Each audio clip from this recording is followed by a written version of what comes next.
Ready? Go! And here we go, starting things off with Kyo and Benimaru. Both players just backing up to create a little bit of space at the start. This shows how much respect they have for each other at the round start. Yeah, I got the roll through. Aware of the CD, trying to be a little cognizant of the spacing. Does get the sweep and stop things for a little bit. The slicer comes through, but not too much to follow up. I like that we're already going for those Kara cancels off of the CD, throw up those special moves, get a little bit of extra room. But speaking of CDs, Kyo has one of the best in the business, already getting that corner carry. But nice, we just go for the wake-up DP early on, let him know. Yeah, one of the best things. I mean, two of the best things for Benimaru straight in a row. The meterless DP and being able to go for that cross-up that JB is incredible for those situations.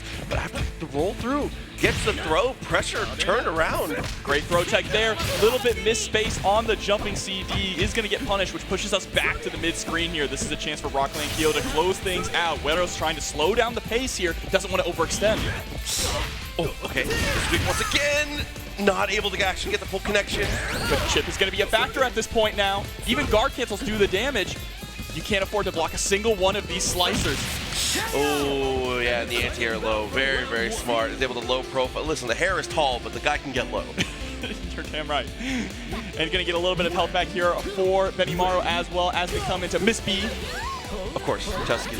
Yeah, you gotta put the respect on her name here, but of course, probably the most consistent and strongest character in the current version of the game, right? Bijane putting in a ton of work, so many different options, the incredible air movement as well, and already starting to lock down Rocklandkyo here in the corner. Like that high ho, let's get the throw as well. 80 fireball into the EX. Continuing to work this pressure here. Benimaru, yeah, I was about to say, getting a little too close to comfort. That DP could come out, but again, it's just nickel and dime, no real combos, but it doesn't matter as long as you continue to find those hits. Yeah, especially at that low of life, right? We were willing to spend the EX on the crack shoot there to get the overhead, just to add up the damage over time. You will build that meter back, especially with Bijane. She's incredibly good at that. But now it's time for Shune coming in with 2 bars. That gives away a ton of real estate in the beginning, but that's okay. Is able to retake it pretty aggressively here. Nice block on the first overhead. Yeah, using that blue hand there to stay safe. But I like it running down on Oki as well, just try and push further towards the corner so we can maintain that positioning. And look at the movement you're going to see here from Rocklandkyo. Too far there, still goes for the dash in. Harrier beats that completely clean, does get the restand also, and that turns into a throw. Again, not a lot of true confirmed, but it doesn't matter with the wake-up super. Just get off me, but the empty jump there is going to get tossed, and now you're stuck between a rock and a hard place. Once again, back to square one. I like that, using that to just buy some real estate. And it works out pretty well here. Gets the run underneath, the movement is clean. Full confirm as well, tries to go for the reset, just a little too far away for the 2B to actually connect, but we are walking Jene down to the corner here. Shatter Strike gets blown up, and so does Shune. Rocklandkyo down to his anchor. I love the idea for the Shatter Strike though. Obviously an incredibly strong game mechanic, being able to completely bust through a lot of pressure strings, but not quite in that situation. Which brings us down to, it's him. Him. Capital H-I-M. Iori here. Such a consistent character, good at literally everything. And with 2 bars here, it is absolutely possible for him to bring this back. See him dash up with a 2C. It's a multi-purpose normal in that situation. Great for a poke and great for an anti-air. Wero not looking too worried about it. There we go. See, 2C. That 2C is going to come out very, very often. Absolutely. I like the patience we're seeing. Creating some space there with the taco, just trying to get the extra recovery, but the 2D anti-air. And challenging to punish the Rekka. Very nice. We're going to spend the level 2. We want to try and get the kill. Left doesn't have the OTG either. And now we're going to back up, try and force Rocklandkyo to overextend here. You still have Iori left. Wow, sweep hits the DP, is able to complete. What a read. We're just banking on that, gambling, man. And now it is time here for the Iori mirror match. Of course, on Rocklandkyo's side, he is 1 hit away from death there, and there it is. EX Scum Gale into the fireworks. Is it going to be enough? Absolutely. So there you go. Able to win the mirror match in the end. Take the first game down. What a stellar fight. Showing themselves up. These two know how to run. Rocklandkyo though, I mean, when the Iori came in, had plenty of bar, was in a situation where it was absolutely possible. That's one of the nice things about him on Anchor is how, I mean, pun intended with the fireworks here, absolutely explosive comeback potential. Yeah, for sure, but of course, really down on life there, so it meant having to play perfect. And when you're going up against another Iori, trying not to get clipped is a very difficult process, especially with the way that Iori can kind of convert random stray hits into massive damage with things like the fireworks, right? Things like his Rekka series or the Scum Gale. Almost. A little bit of a slowdown right now, though. Just considering things that the character select. Maybe just going to switch up the order. Maybe just wants to slow the momentum. Either way, usually a good call, I'd say. Yeah, you always take a moment in between games, especially if you just lost. Like, take a breather, think about what you did wrong, and taking the time to kind of cool off your opponent. Because once your opponent gets going, they can definitely get fired up and things can start to steamroll, especially in this game. Yeah, because every game, it feels like a marathon. Obviously, there's so many interactions you have to go through, so many different matchups, so many different characters. It can get a little out of control if you let it. Yeah, absolutely. I mean, we talk about it. KOF is a gauntlet, right? It's an endurance test.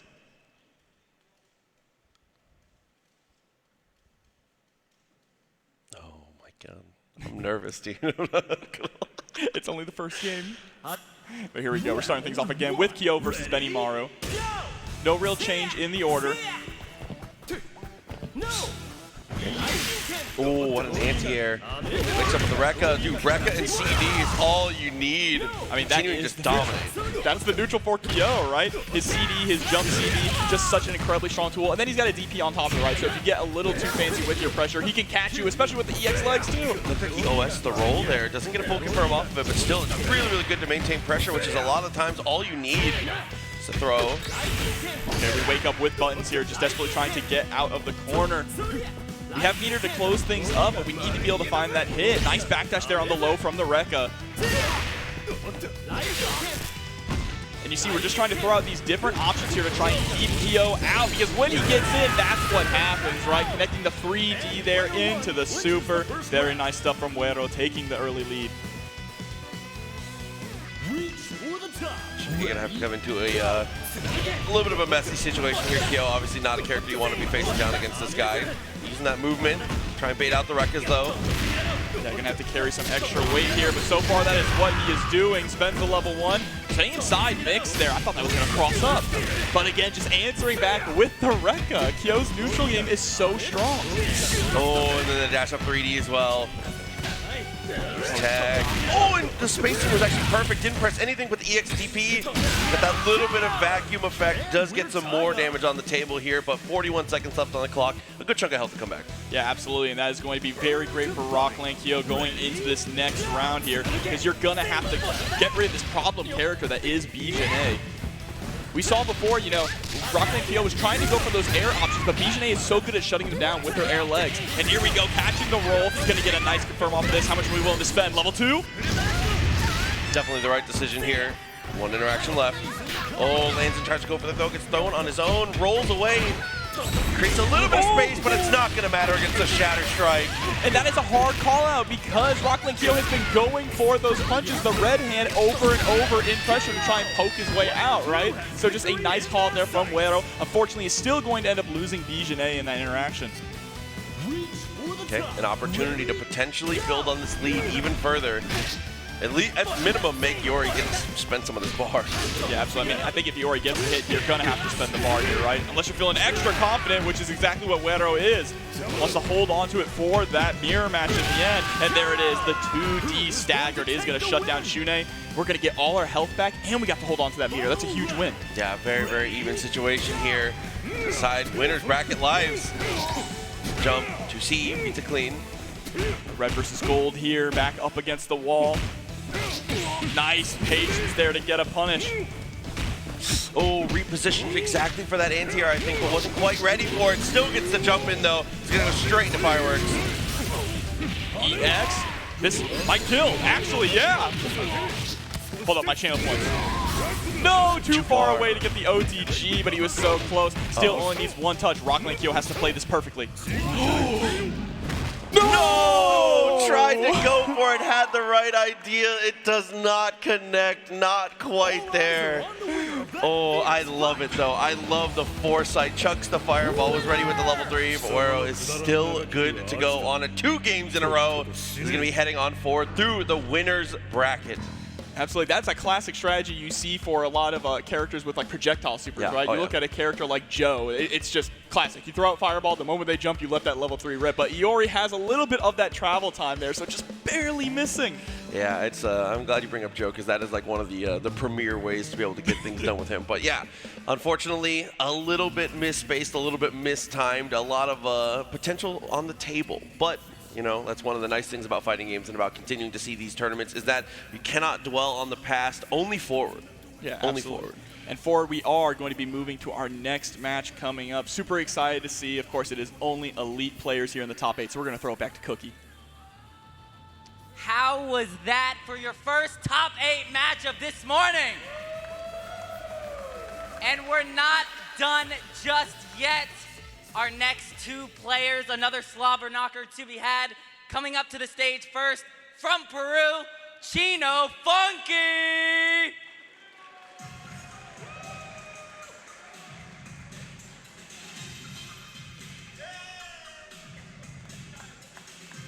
And there we go, all the way from Peru. Got the flag on the back here. Man, I dripped out with the cape and everything.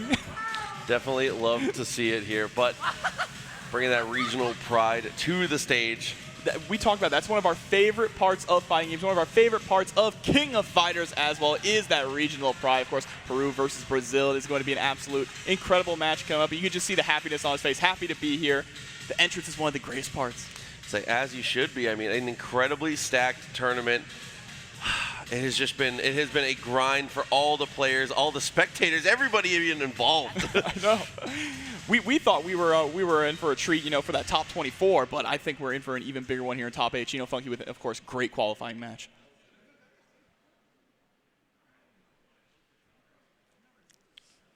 And coming up, his opponent from Brazil, FKANG!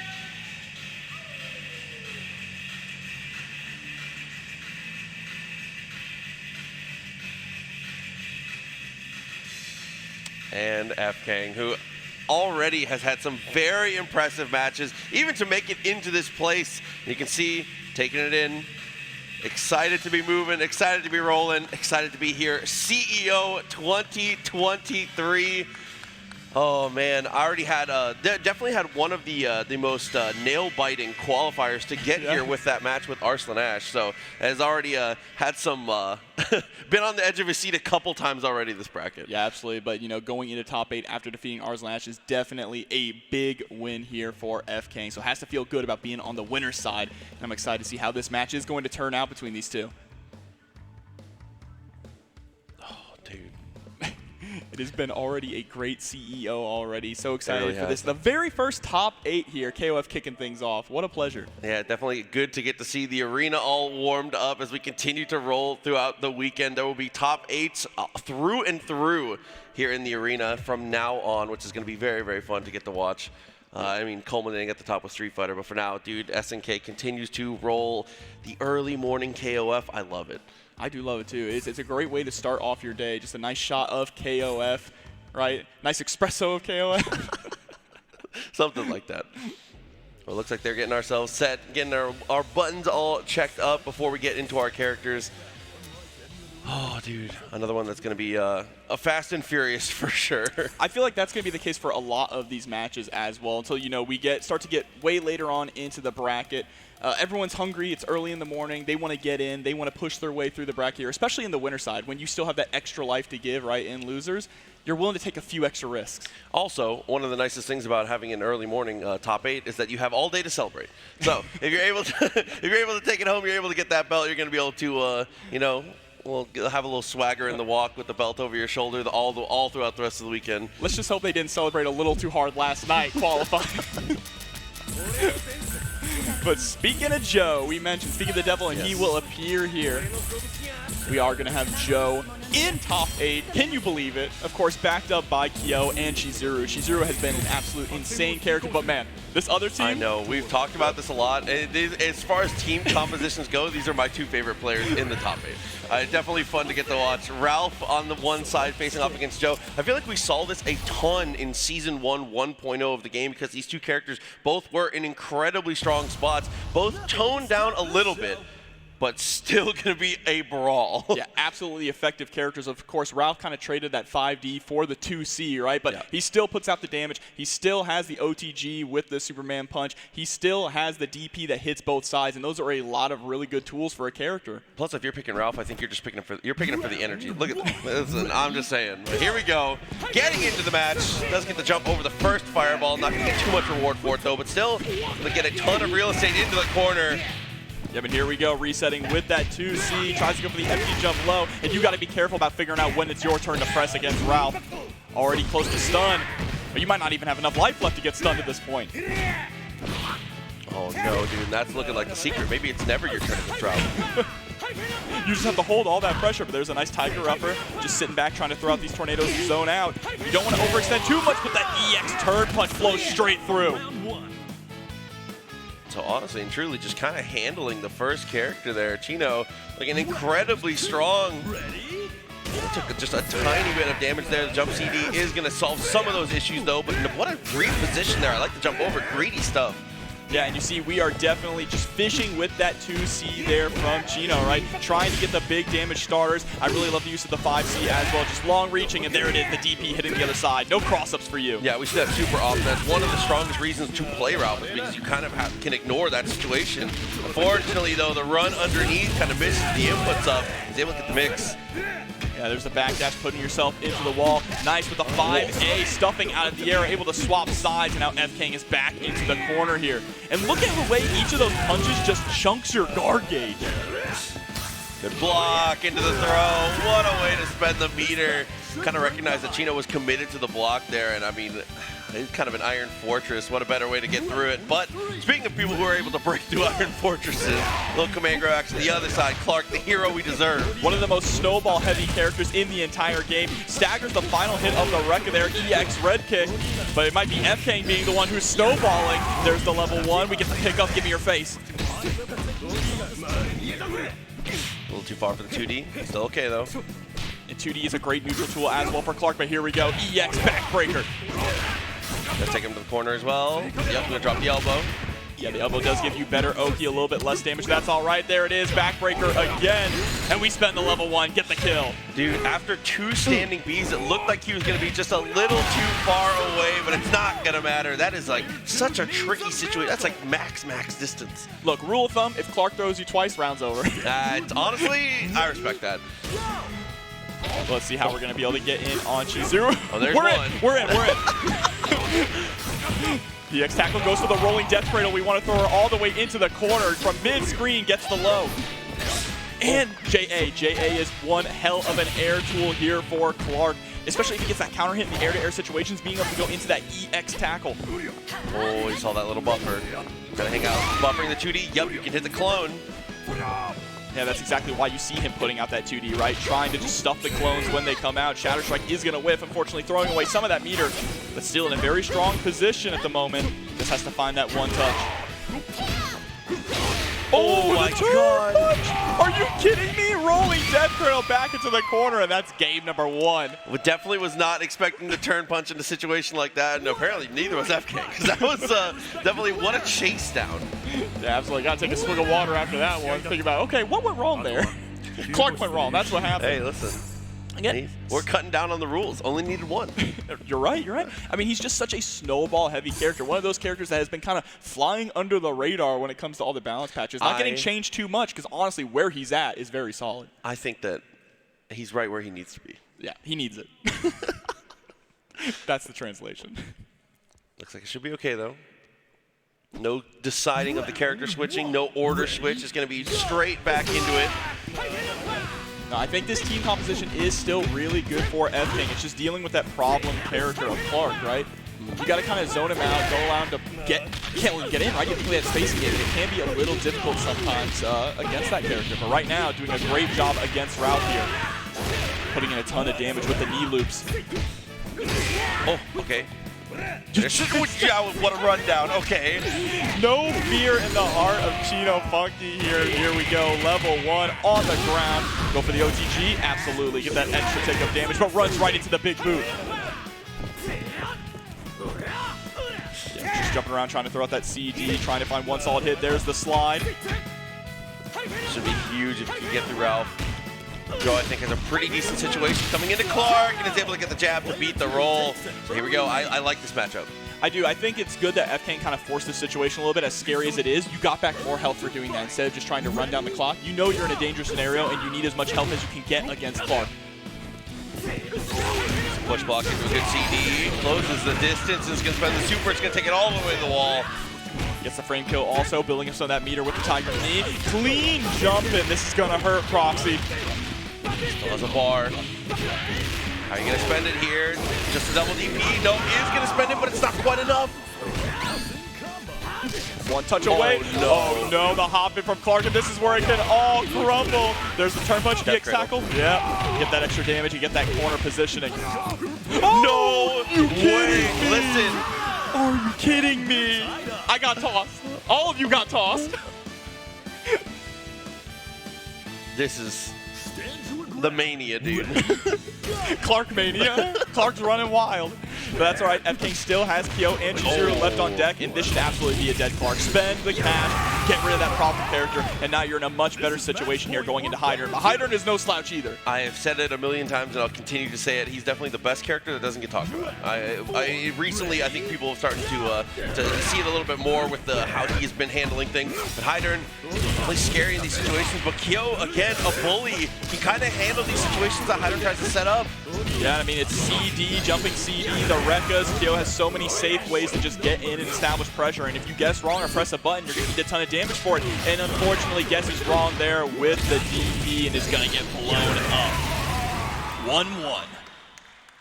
So the back and forth between the two, and that really was just all it was. The point war victory was more than enough to be able to sway things. That's just how it has been, and that how it is sometimes in certain matchups. But between these two, it's definitely feeling like the vibe. I feel like Joe versus Ralph really is going to decide it all. I mean, especially when you're so evenly matched up, right? It all matters about how much life you have going into the second character, and he did a really good job rushing down Ralph and shutting down Ralph before the time got too low so we could get that extra health back going against Clark just as a contingency plan. We're going to switch up the order. Ralph versus Joe is not going to have to be the problem. We're going to see how Hydern actually deals with it.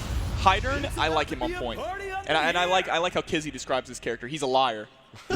He is a liar. He lures you with a false sense of security. You think he's his owner, right? He's throwing out all these fireballs, doing these flash kicks, and then truth is, he just wants you to get in close so he can start mixing you up. That's very true. Listen, he has some of the most consistent and stable mix-up off of his touches because he can end in the command throw. Ready, go!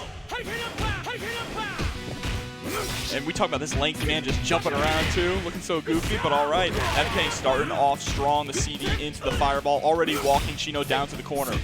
Ooh, want to jump over though, nice reposition. Just to hop over. You're trying to stay at that perfect range where you can threaten Joe with the 2C, but unfortunately, that's a range that Joe is so comfortable to play. For sure. Look at that, the 2B coming out, getting the full confirm off of this. And it's still going. Tiger knee comes out too, double knees. So far, unfortunately, this switch here to Hydern does not look like it is working out. At the moment, blocks the cross-up attempt as well. Small punish, but nothing really to write home about. Back it off, and this life differential is just, I was going to say, looking insurmountable. It has become insurmountable. FKANG takes the point war, and that has been the deciding factor a lot of times in these matches. And even more so, this is the healthiest Joe has been going into Clark now. And that confidence on the run-up throw. Throw the grappler? That's crazy. Here we go, trade back to full screen, and oh no, whiffing the Tiger Upper. He just vacuumed him in with that off the 2C. Here we go, we want the Oki.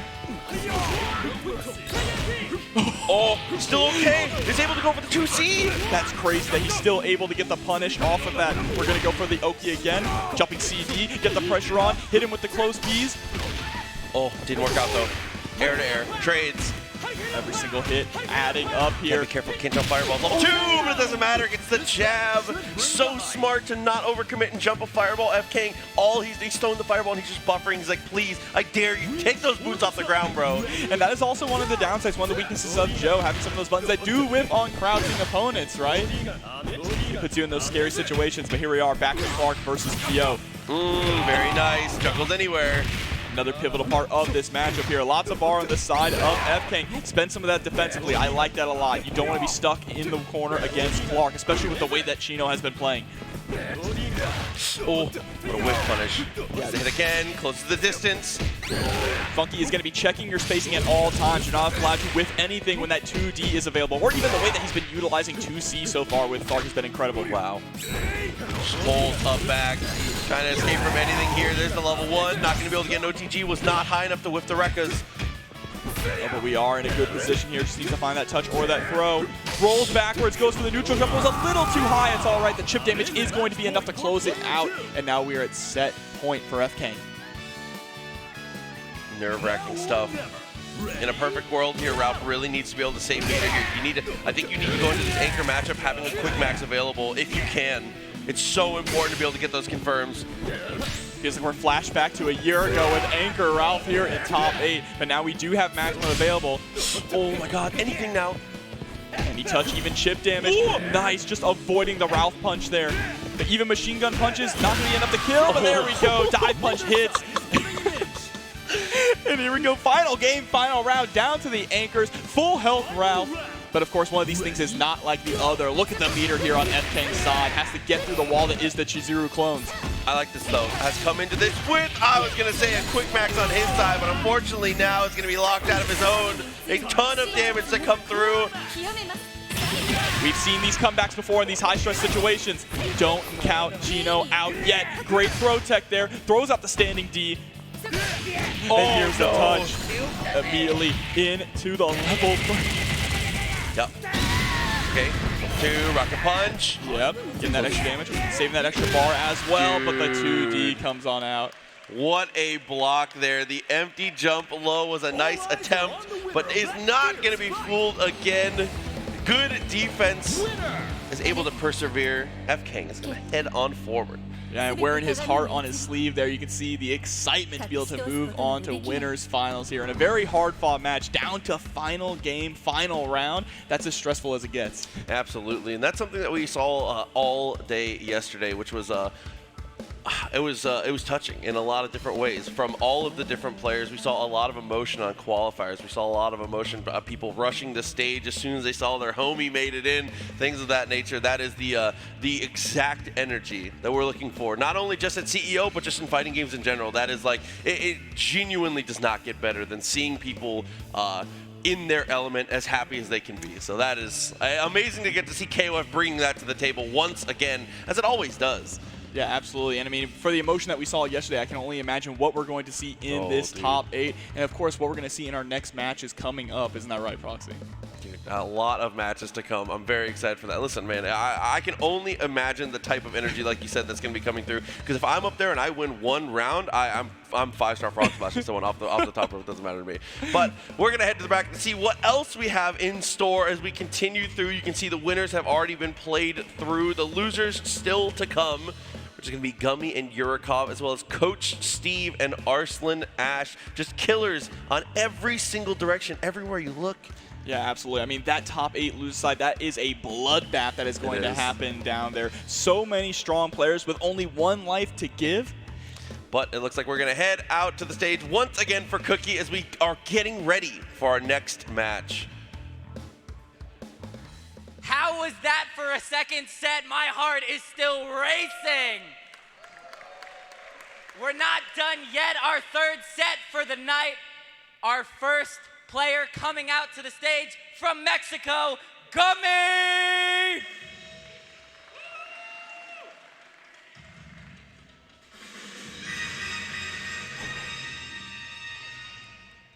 Coming out to the jams. Bro, the bebop? Oh, man. I think it's time we blow this scene. That's going to be Gummy coming out to the stage. Oh, dude, another one of those high-flying players that we've gotten to see all weekend long. And it just looks all business right now. We've talked about the emotion. We've talked about people being like super, super high. It just looks ready. Absolutely, it is all business. Carrying the stick like a briefcase. You're coming in with the jazz, the bebop, all right? You know, of course. And his opponent, Yurikov!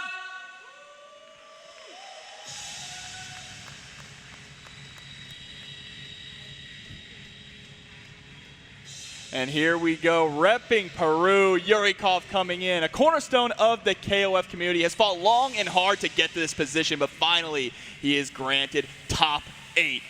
Absolutely. Definitely one of the favorites when it comes to the North American players for sure. Is very active online, runs his own Discord, and helps a ton of people get into multiple different games. So an exciting player to get to see. And you can see, you saw that deep exhale as he got closer to the ring to get those nerves out. I mean, this is a moment he has been waiting for, right? To be able to be under the lights here on the big stage. He's been grinding, and I love it. Again, repping the Peru flag here. The international competition is so good, and it's so hard when they just lay it on the back of their chair. Dude, it really, really is. I mean, that has definitely led to some of the sickest photos at some of the most recent events. Absolutely. Oh, dude. That's why we got the great camera crew out here as well, our great photographers. Yeah, everybody on the media crew, as well as all of the TOs, have been making this possible. It has been an incredible event. CEOs continue to deliver, but like I said, Gummy and Yurikov, the face-off. Absolutely. I mean, I think one of the standout characters of this match that we're going to have to look at is going to be Maetan-kun. Maetan-kun has been one of the strongest cornerstones of Yurikov's team, making huge comebacks, gaining huge leads. Yes. Just the way that he plays that character, the way he navigates neutral, and it almost feels like he's just in your mind the entire time. He knows exactly what you want to do, when you want to jump. Yeah, I mean, it's one of those things where it's the classic in every single fighting game. It's just all about hiding charge, right? You got to make it look like you're not willing to just down back forever, and then actually just down back forever sometimes, right? Yeah. finding ways to be able to have the flash kick charge, being able to stop people on the jump ins. We'll see how it works out. I do agree, though. I think that Maetan-kun is going to be one of the big deciding factors here for sure, being what I would consider Yurikov's certainly strongest character. Yeah, and I mean, just the reward he gets off of an anti-air is so strong. I mean, who else gets that? Cronin? Elizabeth? You know, he throws out the EXDP, gets the dash punch off it, and gets incredible corner carry. Ooh, okay. Isla. That is not what I was expecting to see. Okay. Yo, bringing out the Isla here in top 8. The sleeper Isla? Now, Yeah. Isla is a character who people were down on a lot, but as she's gotten buffs and as we saw, you know, in the eastern side of the world, different players picking her up, kind of pushing her forward. Kind of similar in a sense to Hydern, right? People here in North America have been kind of falling behind, but they've started to notice that these characters are stronger, and they've been putting in a ton of work with them and making it show. So, honestly and truly, a lot of the money is going to be made here right on the point matchup. Yurikov and Gummy. Time to get it started. The Chizuru facing off against the Maetan-kun. That's going to be very, very important. It's going to be a lot of clone versus Maetan-kun 2C. 2C obviously very, very strong. The sweep can control a ton of space and can be canceled in certain situations. But instead we just dash punch right off the rip. That's choosing violence, and there's the CD. Dash punches in to get in, but isn't able to get the hit there. That's all right. You still have the positioning. So far, I haven't seen a 2C quite yet, but there's that DP, right? Just waiting for the clone, but it's only a matter of time, like you mentioned, until that 2C rips. OTG, empty low attempt, is able to go for the reversal and get the punish. Just raw overhead, tries to go for an overhead once again. And that is 2 for 2 on DPs. That is one of the scariest parts about going up against Yurikov's Maetan-kun is just his bar for bar DP guesses are absolutely correct. Dude, and he just dash punches another clone. This is like the most aggressive I've seen him play in a very long time, and just everything's hitting. I don't think I've ever seen a Chizuru clones get blown up that much, right? Shutting down clones completely. You always have to deal with it in some form, but Yurikov does not want to. It doesn't want to deal with this Cronin either. Swap sides with the dash punch. There's the 2C Cronin up against the wall. You have to be very careful about how you approach this, though. Gummy has incredible reactions, and Cronin, one of the best characters at blowing those situations up. But Yurikov, again, he just dash punches, goes for the cross-up. He just can do no wrong right now. And there's the level 2. It seems like every single time that Yurikov gets put in the corner, he dash punches out. And I only wonder how long can that succeed, right? Until we start reacting to it. But right now it's working, and that's what matters. Gummy's Janae, though, was able to clutch up a ton of different rounds. Oh no, raw activation. Gotta spend some meter, gotta find it somehow. Don't be overly desperate about it, but you know, don't let that meter go to waste. Yeah, an unfortunate situation here, but of course you do still build meter while you're in max mode, so it's not an absolute death sentence. And we do have 2 bars up again, but still stuck between a rock and a hard place. Defense handles the fireball. Push him over the CD. And the CDs have been so on point. Every button that Yurikov is pressing is just hitting at this point. Overhead attempt. Patience, the 2D coming out. We're fighting our way out of the corner, but there it is. 2C, and that is an OCV with the sleepy boy. Wow, very, very confident play from Yurikov there. Gummy, though, no doubt he's able to go for the bounce back here. It just was a... I'm always a little nervous when people immediately rematch. He wants the smoke. He wants the smoke. He said, you know what? I know what I did wrong. I understand. Let's jump right into it and keep it going. You got to appreciate the confidence. Round 1. Ready? Okay.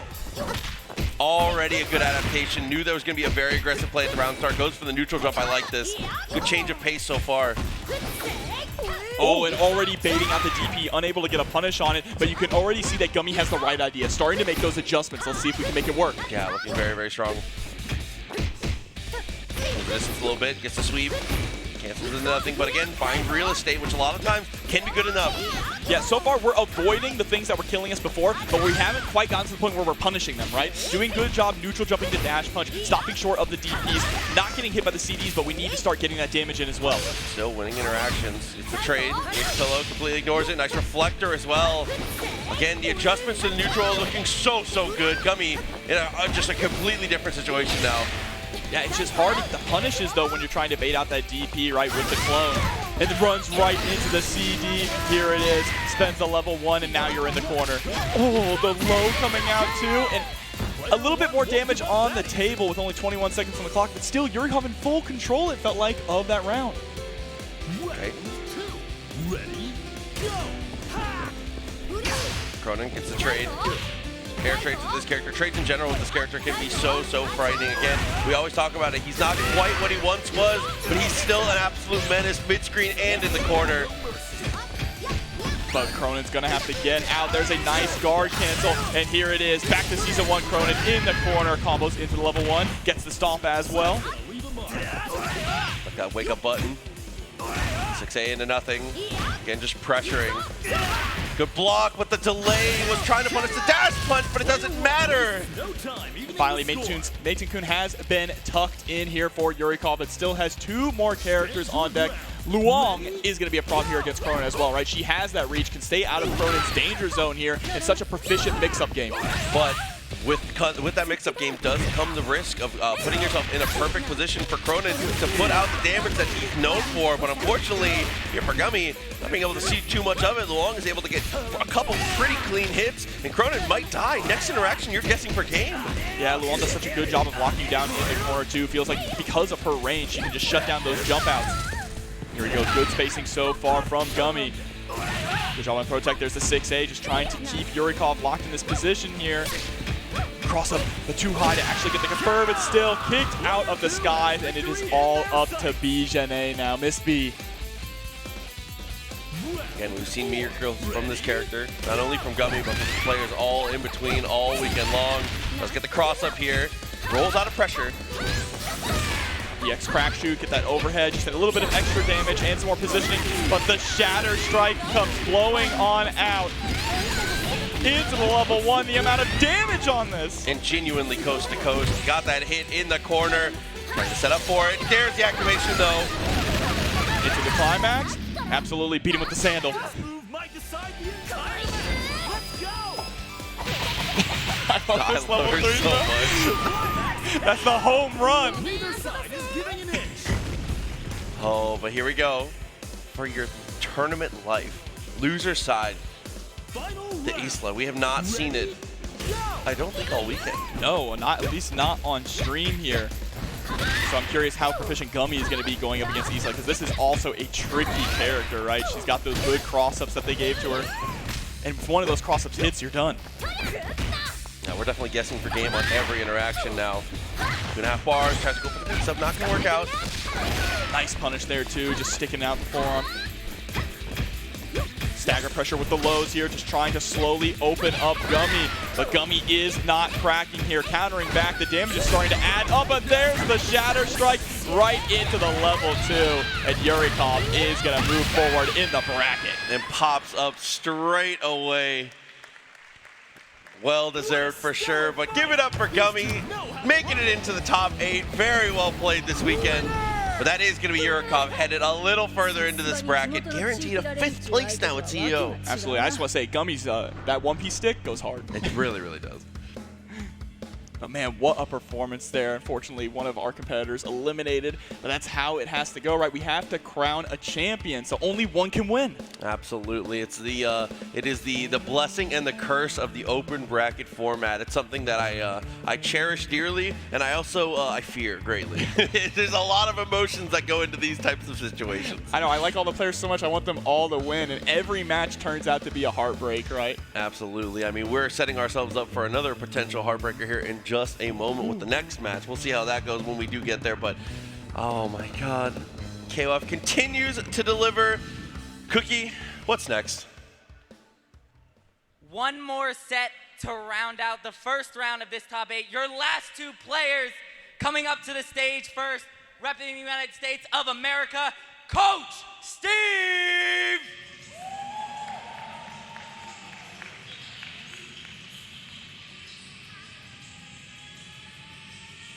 And there he is, Coach Steve, with one of the most exciting qualifier matches here. He is burning to fight. Absolutely. Coming off of a strong performance here, doing very well in Street Fighter, doing very well in Marvel all weekend long, multi-talented, continuing to shine. Coach Steve, he was one of the people that we were talking about the most when it came to those the wholesome, beautiful moments, man. When he qualified, players rushed the stage right away to congratulate. Hopefully we get to see a little more of that emotion potentially, but obviously a very tall barrier ahead of him. Yeah, well deserved. And his opponent all the way from Pakistan, Arslan Ash! Ooh, and no time to wait for the music to kick in. Straight to business, straight to the stage. That is Arslan Ash. If you've been paying attention to fighting games, any fighting games really, at any point during these last couple of years, this is a name that you have surely seen. One of the gods of Tekken and one of the gods of KOF continues to shine. And I love to see this is going to be a matchup between 2 incredibly talented players, multi-talented between games. These are people you're going to be seeing all weekend long across all these different top 8s, dude. And that's why this matchup in particular is so exciting, right? Because these are both players who are definitely top 8 players in multiple games, right? So taking those skills that they've learned from their respective games, right? From games like Marvel, from games like Tekken, and taking that and putting it into KOF to blend it into their styles, that's always really great to see. Yeah, that's something that we've talked about a ton this weekend, that there is like a certain level of fundamentals that you can reach where it begins to kind of bleed into every game that you play. And that is one thing that is nice to see. And it also kind of helps you develop your own like play style, right? You take your influences, like you said, you kind of can craft yourself your own, I don't know, your own happy little way to play. Yeah, absolutely. I mean, I think on the flip side, you would say like Marvel players get more aggressive in some games, right? Tekken players want to play footsies, things like that. But of course, it all does blend into how you play your game. And it's always so important to play so many different games to get those extra skills, get that fundamentals. Okay, we'll see how they go, though. And one thing I love to see, you know, we talk about the character variety. Of course, there have been a lot of familiar characters here. You know, we've seen Cronin, we've seen a lot of Ioris. But sprinkled into all these teams is that one special sauce. And in Arslan Ash's team, we do have Athena. Athena here in top 8, a character that a lot of people don't think is super strong, but the way that he plays her, he's so slippery, so hard to catch, and so strong with the fireball game. Yeah, we talk about it a ton. That's one of the weird things about her is that she does have a very good DP, but it does take a big step forward when she does it. So your positioning has to be super, super on point for those things to potentially work out. She has pretty decent damage output, and it's very hard to deal with. But when we talk about characters that are hard to deal with, I think that one of the biggest surprises for me for the weekend is that we haven't seen more of this big guy on the left. Orochi Yashiro coming out from Coach Steve, the only Oyash in top 8.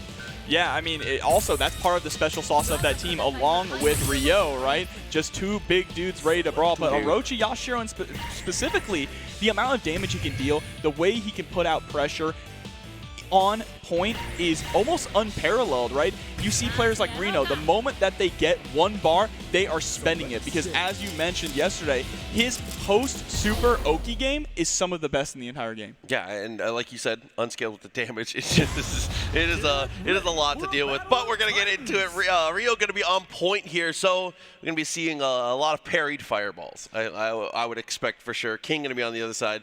Arslan Ash has been playing a pretty decent suite of characters. He's been switching it up a lot between matchups here. He's playing playing a much heavy zone. I mean, if there was a character and a team comp you were gonna play zoners against, this Coach Steve feels like the one. Yeah, and I do like putting King on point. You know, in KOFXV, it feels like King's home is more so on the anchor position, but she's always classically been a point character, just zoning the opponent out, building up that meter, and really dictating the pace of the matchup. Here he goes, just trying to throw out the Venom Strikes again here, and of course, Coach Steve is able to score the throw, and this is where the pressure can get scary. Exceptional block on the empty low, continuing to parry these fireballs. Not letting any of this mileage really get done. And look at the walk down, jumping over the double strike. But the spacing right now from Arslan Ash, so good. Playing footsies incredibly well. But one EX Fireball. I think the EX Fireballs are going to be key here for Coach Steve to actually get in and start establishing that pressure. Oh, but in we are. Finds the touch. Even with half a bar, you see how much damage this character can put out. Going steady, and look at the guard gauge. Arslan Ash, gotta make a play. I like how we're also just putting out the parries too. Just trying to bait out that slide, but the slide into the CD does come out here. Nice! Guard cancel through the Venom Strike, but too far away to actually get the kill. Oh, and after the slide, just go straight with the standing knee, a stiff left. That's the oos! It's the first thing you learn in karate, all right? Oh, but here we go. Again, this is the character we've talked about a lot here. This is the one that really has made the money for Arslan Ash. Obviously, no slouch with all of his characters, but when I think of him in KOF, this is what I think. Yeah, and he's so good at just playing this really slow-paced game with the fireballs, but the moment he gets that touch, it turns up to 11. The mix-up game, the knockdowns here. You're still alive. There's no health in that health bar, Proxy. Oh, with the parry, it's unfortunate to see the EX come out right as you lose out, but good call for Arslan Ash. The jump is crucial. Here we go, bringing in the next character, Orochi Yashiro, starting off with nearly 2 bars. Just please don't get hit. I love putting him second. I think you can play him point really well, but I love playing him second because I want to be able to convert to level 1 every single touch. Away. So I think this is the right call. Let's see how it's going to play out here. You do have to catch Athena, starting to clip her with some of these standing A's, but we need to make that damage stick. And here we go. This is what I mean by turning it to 11. Teleporting forward, just immediately running a train over Orochi Yashiro. Nowhere to run. All he needs is that one touch, and it just absolutely ignites. But here we go. Speaking of igniting, the flame shield, the flame barrier, excuse me, might be able to come out here soon. So be careful about how you approach in the air. There it is, into the slicer, stopping a mud hole. And this pressure in the corner is so scary. Remember, once you get put into the corner against Cronin, he does revert back to Season 1, and this is going to hurt. It's definitely the time skip as soon as you make it to the wall. Oh. 5Bs were crucial. Actually doesn't get the stop, but that's what I'm talking about with the DP. That big step forward she takes. It's imperative with the spacing, and that kind of makes it a little odd when it comes to reversals. Exactly. You have to be very careful with the way you throw out that DP. Here we go, now Elizabeth on the anchor position. Another really strong character with very solid anti-air, so Coach Steve is going to be be careful about these jump-ins here, especially with nearly 4 bars on deck. Right, trying to space out here. There's the slicer, staying safe on block. You can see Arslan Ash just trying to get Coach Steve to overextend here a little bit with Cronin, maybe with a slicer trying to get in. There it is, gets the anti-air on the low, spending a little bit of that meter to get the knockdown. Drinking through. Wow, just drilling things out. Trying to pierce the heavens right now. Heavy slicer. Gets some frame advantage off of it and then backs it off. Okay. Low and slow. 30 seconds left on the clock. Time not quite a factor yet. And the guard cancel backwards there from Coach Steve. Does have the life lead, so doesn't have to get too crazy, right? Doesn't have to take too many risks. It's actually Arslan Ash who is forced to make something happen here. Oh, nothing personal. Still okay though. 20 seconds, time ticking down a little bit at a time. Again, still not quite a factor. Gets the slash, it is gonna connect. That's an EXDP, and that's gonna do it. Coach Steve is gonna lock down the first one.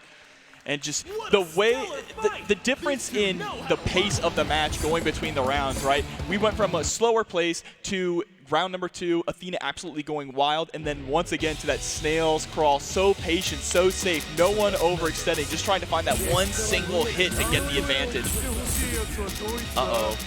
Yeah, it's like, listen, if you can't beat him, join him. I got a robot of my own. The Cronin army. But we're not going to go for Athena?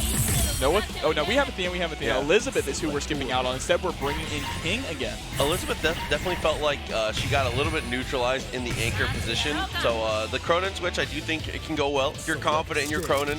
I think that it's gotten to the point where there's definitely a period where everyone had a pocket of this character to some degree, but it has it's kind of shored up a little bit. People don't feel obligated now. Exactly. As he got those nerfs, he's still a very solid character, he's really good. but he can be beat. He can He's be beat. also, I don't care. Hot take, he's sick. He I is. love Chris. Bro, his future's so bright, he's got to wear shades, all right? Oh, he's part of the sunglasses gang. Well, it's more like goggles, but, you know, same thing. It still counts. Ready, go! All right, again, with the spacing here around start, both players showing each other so much respect. And always the threat of that 3D of the slide in from King at round start is real. That's definitely how aggressive do you think your opponent's willing to be. Wakes up with jab, though. I like that. And the Tatsu, good corner carry. Yeah, this block string pushes you all the way back to the wall. Nice anti-air there with the fireball. Time to start establishing a little bit of your own offense. Double parry, and we're just building up the meter. Yeah, look at the bar differential. One EX has been spent on either side, so it's been even spending the meter. Look at the difference. Nice throw tech there as well. We are just trading, but still, look at the life, though, on Coach Steve. No really solid hits here from Arslan Ash, but each one of these is starting to whittle the health down. And as that clock goes down, all that damage is going to stick. Oh, had no punish there. On the Tatsu, whiffed out in a weird situation, a couple counter hits in a row, and now 20 seconds remaining, like you said. That's damage, becoming permanent. Even if you're able to take this round, right, that's still a very bad position for Rio to be in. And what a parry, no follow-up, though. But we do have this car positioning, and the 2D is enough to get rid of Rio. Yeah, a good sweep. Put yourself in a definitely a righteous spot here. That's 2 bars to use, though. Oh, Yash never found a clean hit last time. That's one thing we always highlight about this character is he's a grappler with a brawler's normals. Yashiro's normals are absurdly strong, especially coming in here. And here comes the level 1. Absolutely, you always spend it. Look at the damage that gets added on, and you have 10,000 years to go for Oki here. Roll forward, goes to the jump, and gets the cross-up. Are you kidding me? It's definitely one of those genuinely good luck. He's after the level 1. Truly in the conversation for the best mid-screen mix off of a super. And no wonder he plays him. He's a Marvel player. Oh no! Activation right away. Can't spend on meter immediately. We want to get rid of Orochi Yashiro, and you know what? I understand that completely. Oh god, she's hitting you with the Frieza Death Ball. Oh my god. And she's so nice about it. This planet will explode in 5 minutes. Jump over, not gonna work out. Guard cancel, I like that momentum. And here, yeah, look at that pressure going on, but there's the throw. Put right back into the corner exactly where you started.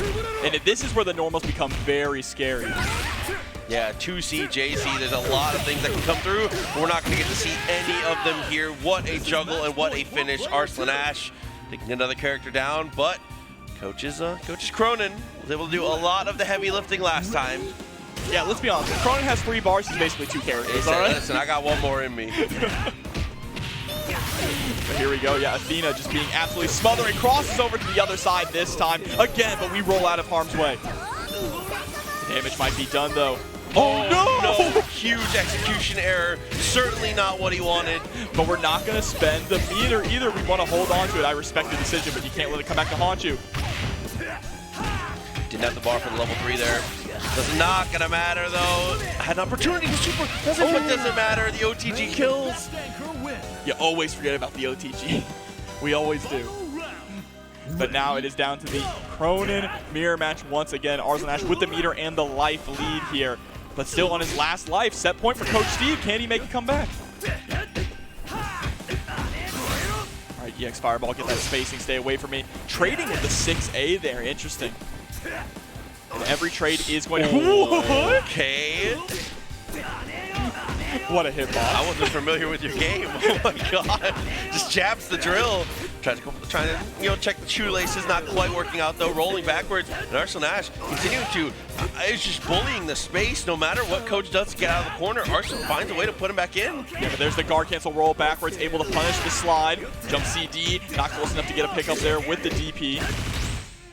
But yeah, I mean, Coach Steve just being smothered, able to close some distance there with the fireball, or make some distance, I should say. But again, the guard cancels. So much meter on Arslan Ash's side just to stay safe. Oh, what an attempt at a roll. Definitely had his eyes on the prize, but it does not work out. Arslan takes one, and now with it 1-1, the deciding game. I don't feel good about this one. I'm going to be sad no matter who loses here, Proxy. I definitely agree. Two of my favorite players to watch for sure. And both fighting so hard to make it here. Let's see. Are we jumping straight into game number 2, or are we going to take a second to breathe?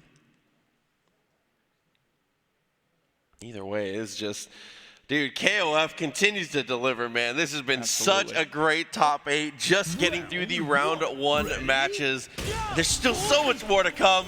1-1, game 3 here in loser side top 8. Starting things off with the exact same teams here. We both feel confident. You know, when you come down to the wire like that with the anchor war, you have to feel confident. And Coach Steve already doing a much better job here of pressing Arslan Ash with Rio's normals. But one corner swap there could turn things around. Okay. Big overhead chop trading with the fireball. Dude, if Rio can win the point war, just think about how close that match was when Rio kind of got handled. Yeah, but you gotta be careful about taking damage from these Venom Strikes. It starts to add up. The life difference is not as big as it seems, right? One combo will immediately even it up, but these fireballs are chipping away at Arslan Ash. Nice throw tech. Yeah, that's the crazy thing about Coach's team is no lead is a lead against all of these characters. No, absolutely not. Oh, was trying to lean into the Tatsu, it looked like. Using that fireball of his own, just a stubby little fireball just to stop the attempts from King. Yeah, you can see those pokes also from Coach Steve trying to find a punish, but one of the things about Rio is that he is a little stubby, and the Hail Mary shatters right there. If that was blocked, your life was forfeit, but it's going to work out here, and King is going to take the first round. I like the idea behind that, though. That felt like set play. Went for the overhead and then just let it rip. Buffered it after the overhead just because he knew frame advantage. But here's the thing, Arslan Ash isn't out of the woods yet. He has a character lead, but it's not as big as it seems, right? One touch here from Rochi Yashiro, and we are back to square one, tied up. And there it is. We're going to spend the super for the kill? Absolutely. You don't want to give a player like Arslan Ash room to breathe or any second chances. That's one thing that we always talk about. If you have the meter, you should basically, it's very, very rare to not need to spend those bars. But this has been the problem. This has been it for sure. This has been the matchup that has decided a lot. Oyash has not gotten the mileage he's needed. No, we need to be able to find that hit there, but the way that Arslan Ash just navigates between defense and hyper offense with Athena has been so difficult to deal with. And here we go. It's time to start. Goes for the mix-up, same side. What a guard cancel backwards into a throw. Wow, it takes a long run over. Do it again. Oh, faked it. It would have worked. And again, gets called out trying to go for the command grab. Coach Steve down to Cronin. Set point now for Arslan Ash. The tables have been turned. 2.5 bars. A lot of work to be done. I like EX Slicer. Trying to be greedy with the space. Unfortunately, jumps backwards and odd timing, though. Has to take a fireball for it. Oh, and the JB getting the cross up here. Going to be able to get a massive life lead with the level 1. Still has an extra bar for defense and back to level 2. So trying to delay, was expecting some kind of reversal. It's not going to come out, though. Oh, and jumps into the fireball, and that's going to be it. Arslan Ash takes it and moves on in the bracket. But as we do, give it up for Coach Steve. Obviously, top 8, an incredible performance. Shout out to the homie for sure. But like you said, Arslan Ash, one must stay, one must go. He's going to be headed on forward, guaranteeing himself a top 5th place at minimum. Yeah, and now that means that our first round of top 8 is done. We got all our fabulous entrances. Great music choices, honestly, I gotta say. Honestly and truly, that's always one thing that I'm worried about. I always want to see how they decide to jam out on their way through. So good calls all around. But on that note, we are going to throw it to a really quick break. All right, so make sure not to go anywhere because right after this, we are going to continue with more King of Fighters top 8 action.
This is the main event. Yeah, BMU. This is the main event. CEO. We got this far, let's see what the next level looks like. Stay within the game plan, keep the prize in sight. Around the best, despite the hype, I will get my respect and the highlights. Get ready for the firefight. The best ain't that ran through the gauntlet to slam. On competition in the sand, on foreign land. From here to losers, the grand finals. The tension vital to keep the crowd tribal. Gladiators on the sticks and pads to put each other in deep water. A path that drags opponents to the slaughter. Rights to brag that you came out, the pit of orders. Top of the mountain, but I can't afford. Runner-up is not an option. Only the crowd saying you mopped them with sets and you dropped them. All practice led to this. The final test for when it's over, then raise your fist. You got this. This is the main event. This is the main event. Lace them up is the other side of the story. My wins are enshrined so you can author them for me. Don't get embarrassed, I'm skilled, you should applaud me. I done put a lot of time in this, boy, I know you saw me. Place your best is as good as it gets. You had a game plan set that loss made you forget. Travel all this way simply just to put up a loss at a cost. Bring your A game or simply get tossed. Grand final win, king need mode. The meanest in the FGC, you've been told. It'll take a whole army just to see me fold. Hitbox controller, yeah, I am cold. Cutting through the winner's bracket, y'all unmatched. No combos drop, who's messing with that? Tournament time, silly, heavy lies the crown. So tune in, see what's going down. This is the main event. This is the main event.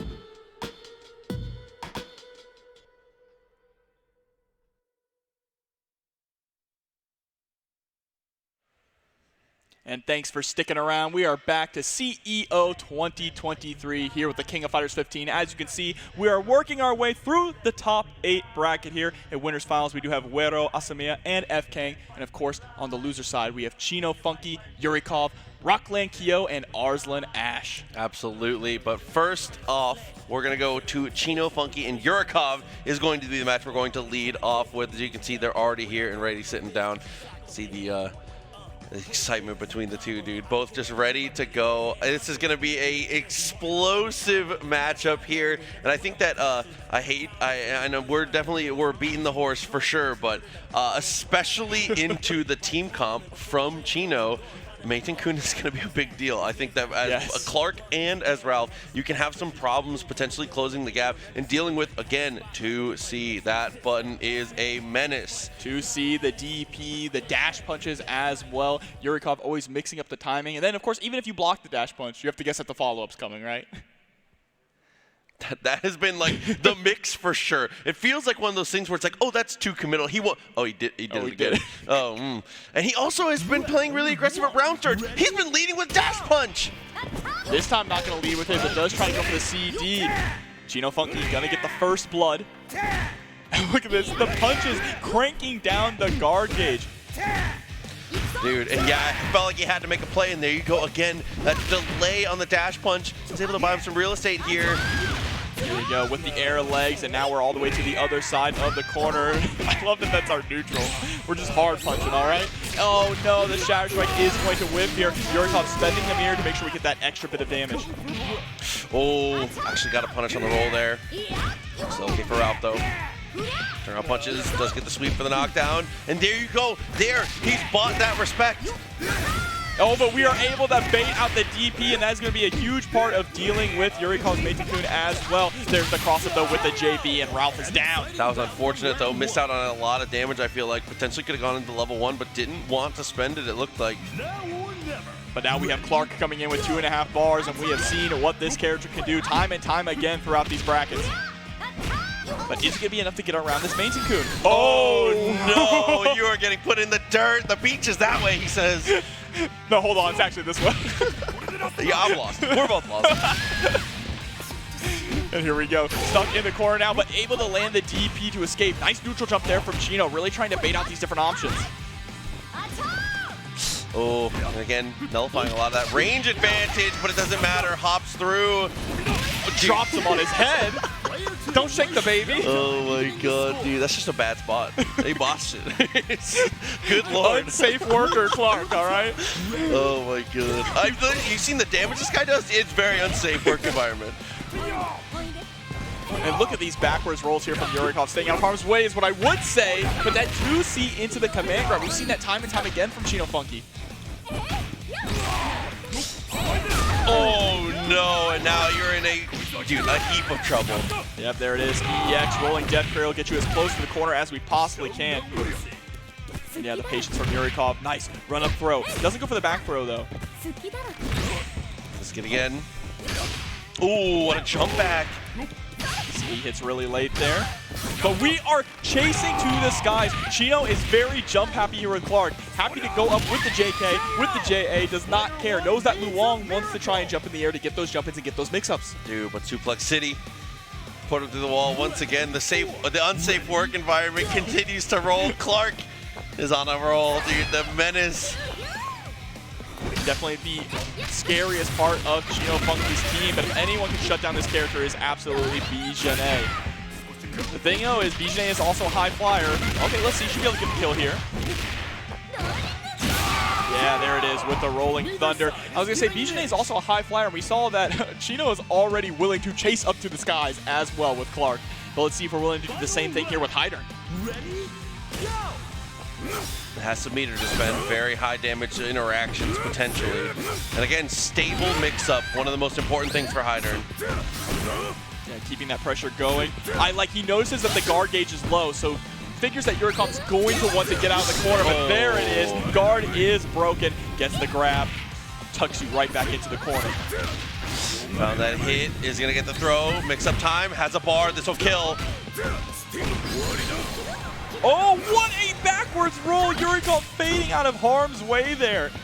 Was going to be stuck in that super there, having to block the incoming mix-up. So smart to recognize the situation here, and now the tables are turned. Nice neutral jump. Doesn't want to fall for the trap. Air to air comes through. Same side. It really looked like it was going to go across. EX Harrier. Yeah, it is going to be safe. Chino has to respect it. What is this defense here? Able to block the cross-ups. Nothing personal.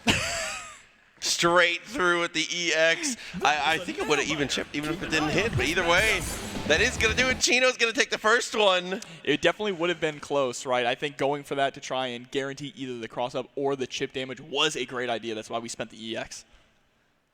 Let's see here. It looks like we're just jumping straight into the next game. Yeah, not expecting any switches, not expecting any order swaps as well. Ready? Go! Chino showing respect here on the start. Knows that Yurikov can let that dash punch rip at any second, so you can't get too aggressive.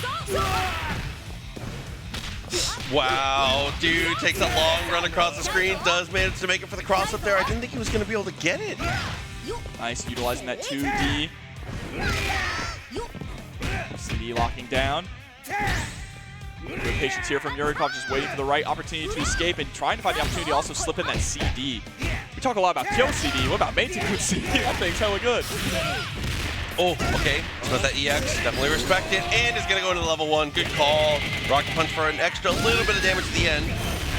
Absolutely. And then gets the overhead there. Blocks it this time, punishes with the dash punch into the super optimal play there from Yurikov.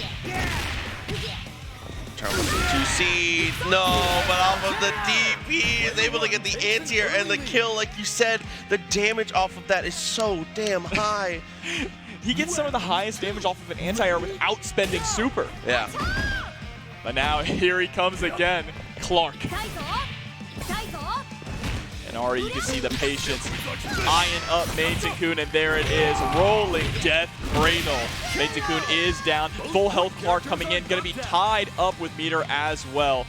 Definitely mentally preparing ourselves for the Clarkening. It could happen to you, Jobber. Oh, it does happen to me.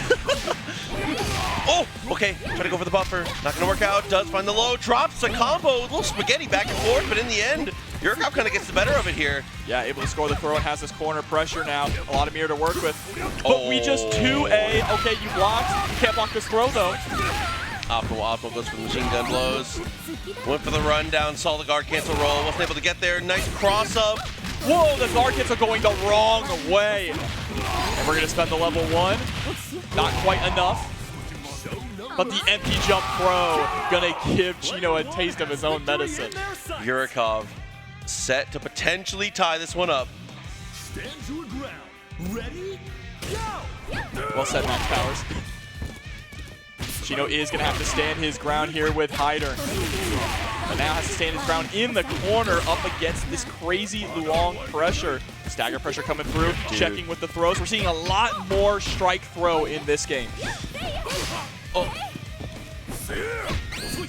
Yeah, I like that guard cancel roll and have the DP charged up. Okay, set yourself up. Trying to go for the cross up, but still is able to catch the roll out attempt. Throws out of the corner back to mid screen, so we can't go for the. I don't even know what side that would have hit. Yeah, good luck. Got the trade though. Trade's unfortunately at this point not what you want to see. Oh, trying to go for the stinger there. Oh, yes. The armor on the stinger, but it's not enough to kill. Bounces off of the super. What an unfortunate interaction. Goes for the guard cancel too and is able to close it. That was such a weird, unfortunate that another bar had to come out to be able to close that one out. Just bounces off the top of it and goes away. Yeah, and unfortunately that could spell doom for Chino, right? Coming into this next round with only an EX available up against a 3-bar Bijane. And we spend that bar already just to try and get some space, not allow Yurikov to jump in, but there is the level 2. EX. Oh! No, but gets the jump. It doesn't matter. Yurikov is going to even it up. Okay, we have a competitive set here, 1-1. And we've gone down to the anchor battle every time. It feels like we really are going down to the wire in all of these top 8 matches, but that just shows the level of play that you are seeing here and how much these players have been grinding with these characters. Definitely a little shaky between the two, but we do what we can because we must. Bro, he hit the smoke out the nose too. That's crazy. You know, when you get fired up, it's like The Rock with the steam coming off his head. Oh, dude. 1-1. Losers bracket. Tournament lives on the line here. Does find a clean hit and is able to go for the dash punch. A little bit of extra damage is going to matter a lot, but unfortunately for Kun, Ralph doesn't really know what little damage means. Does it in rather large bricks, we'll call it. Yeah, and there's the follow-up on the dash punch, right? Everyone gets caught by that. They want to press to try and punish it, but Yurikov is always mixing up the timing. Good defense. Again, just blocking things out. 2C in response. What a dash underneath. Unfortunate to put yourself in the corner. There we go. CD is going to connect. And we are going for the full combo there. Level 1, of course, going to end it with the dive punch. And are we going to go for another overhead dive punch like before? No! Yeah, and I think that Yurikov was thinking about it too. Look at this harassment there with the 2C. Answers back to your press out with an EXDP, but what an explosion! No overhead available. Oh my god. Says, listen, if we're mashing DPs, I'm down. Stand your ground. Bar for bar, Chino Funkey, first blood, but still, again, the lead isn't that substantial, right? If Yurikov can close out Ralph very quickly, still gonna have the meter lead. Oh, but unfortunately, he's gonna have to pay a little bit of a life tax to be able to get through there. Rocket Punch does connect, half your life already gone, gets the anti-air, and this is so much trouble now. His spending bar defensively here, this is, when you're behind, that is so bad, but is able to get the chip. And with 46 seconds on the clock, should get a decent chunk of health back. Of course, not exactly what Yurikov wanted. We wanted to have a full health Luong going into Clark, but you know, we take what we can get, trying to go for the CD there right at round start to catch Clark. That's that JB. Wow. Trying to go for a huge read, or potentially just a input. Either way, it's not gonna work. Yurikov trying to go same side, we roll through.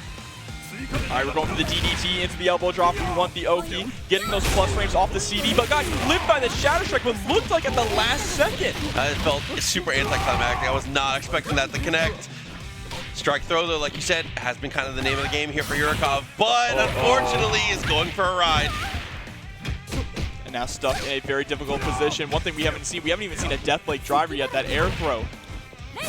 And the cross-up is going to connect here. Yurikov now at set point.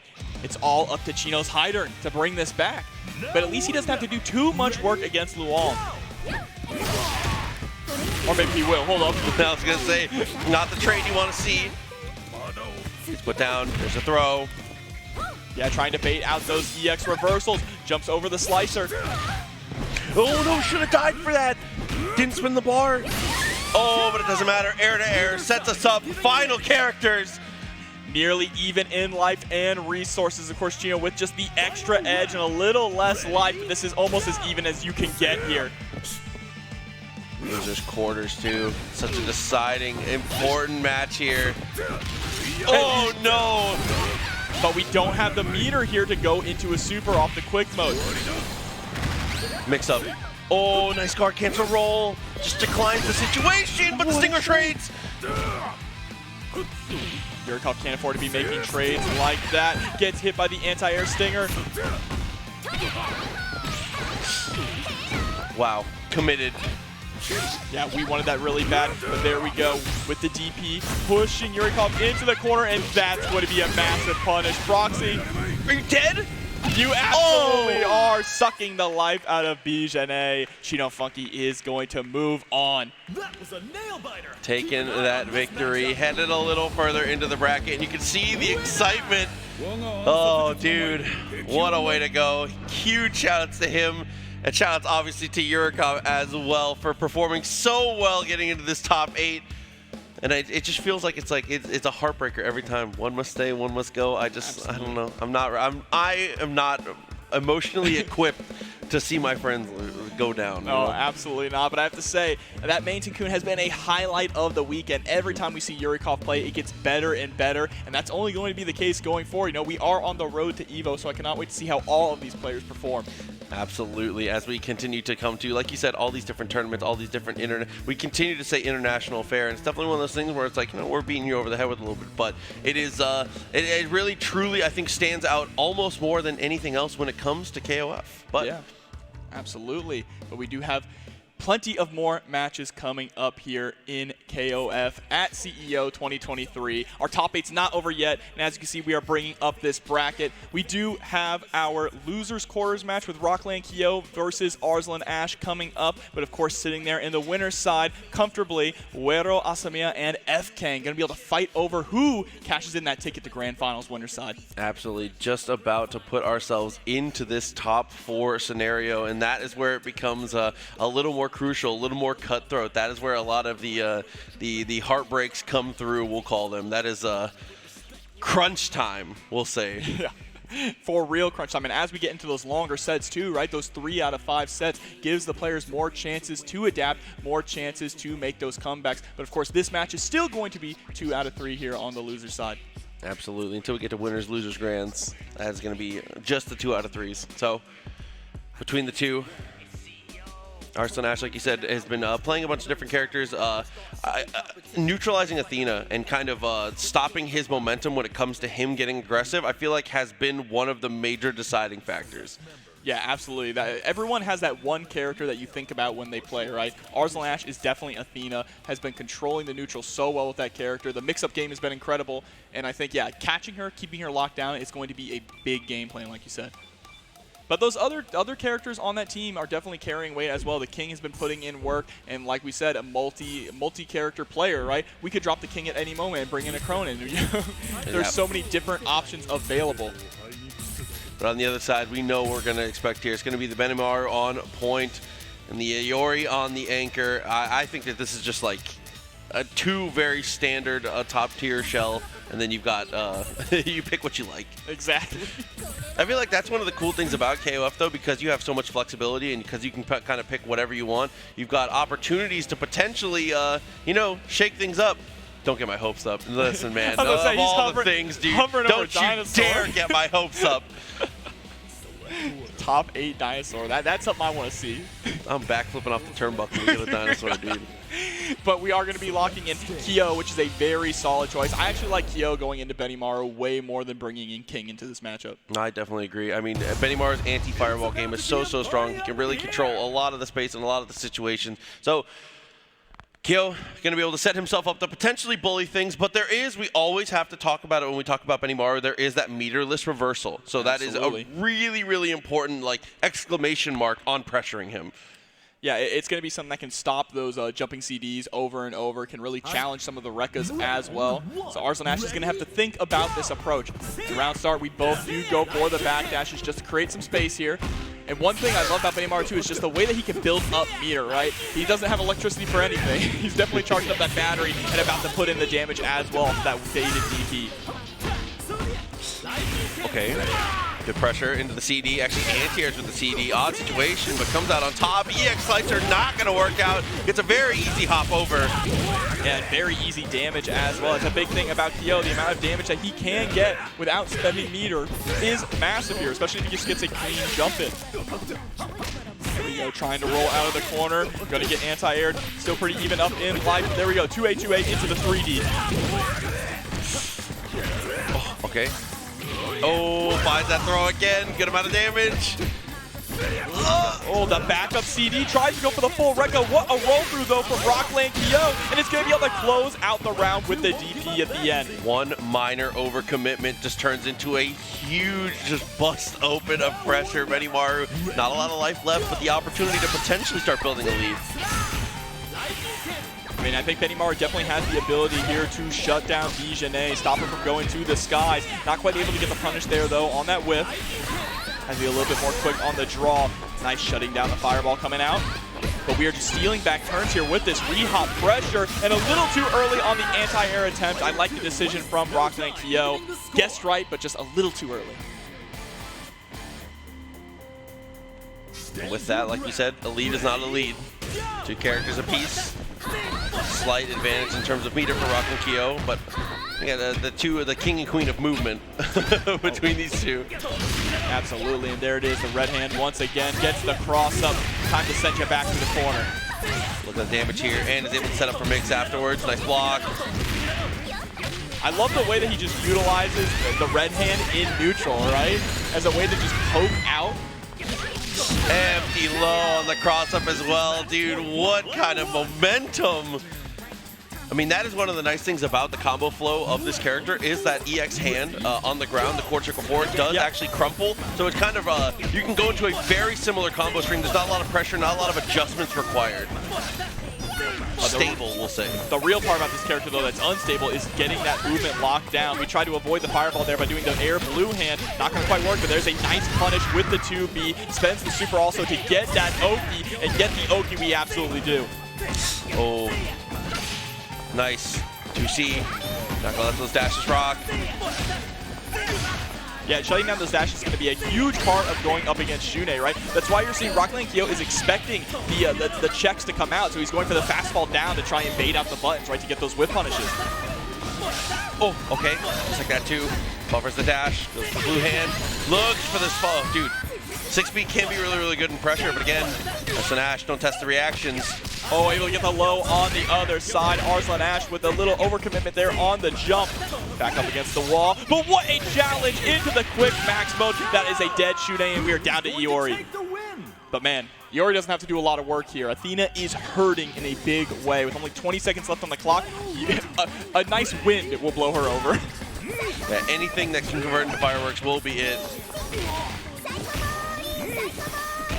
For the hop over, still trying to space out these fireballs. Oh. Looks for the Scum Gale, not gonna work out. Oh, but the DP coming out. That was either a hard call out or a missed input there from Arslan Ash, but either way, it means that Rocklandkyo is gonna take game number 1. These two know how to rumble.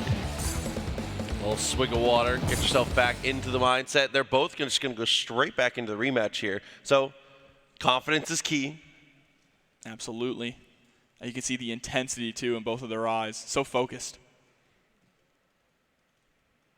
Oh, we got angles. Yo, the overhead shot? Let's go. Dude. Point matchup. Gonna decide a lot once again. Can you stand up to the bully? Can you not let Kyo get his way? Now, and look already at the meter here that Rocklandkyo is building up. Every single time he whiffs one of those lightning punches, he is building up a nice chunk of meter there for Shune to come in and spend it. Oh, tried to roll. Easy throw.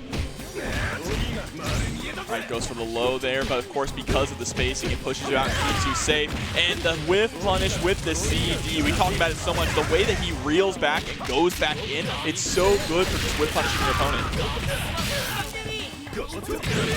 Oh, okay. Like that DP. Slicer, nothing to follow. Jumping CD puts you right back up against the wall, and this is going to be so difficult for Rocklandkyo to escape, but escape he does. And it doesn't matter though, one clean jump in though from Arslan Ash, and Benimaru is down a lot earlier than you would want to see. Yeah, especially with the amount of time that came through, so coming with a little over half health, plenty of meter as well. Let's see how the movement here is going to be able to help Rocklandkyo really throw Arslan Ash off his feet here. We have to get those solid whip punches on Kyo and get those anti-airs. Red hand is a great way to shut that down. Okay, at the EX, has meter, is going to spread the level 1, is going to secure the kill, dash through, will do it. And now, like you said, lead is not a lead, but look at that, look at the bar. Full yellow down on the right side for Arslan Ash. Absolutely, next hit is going to hurt.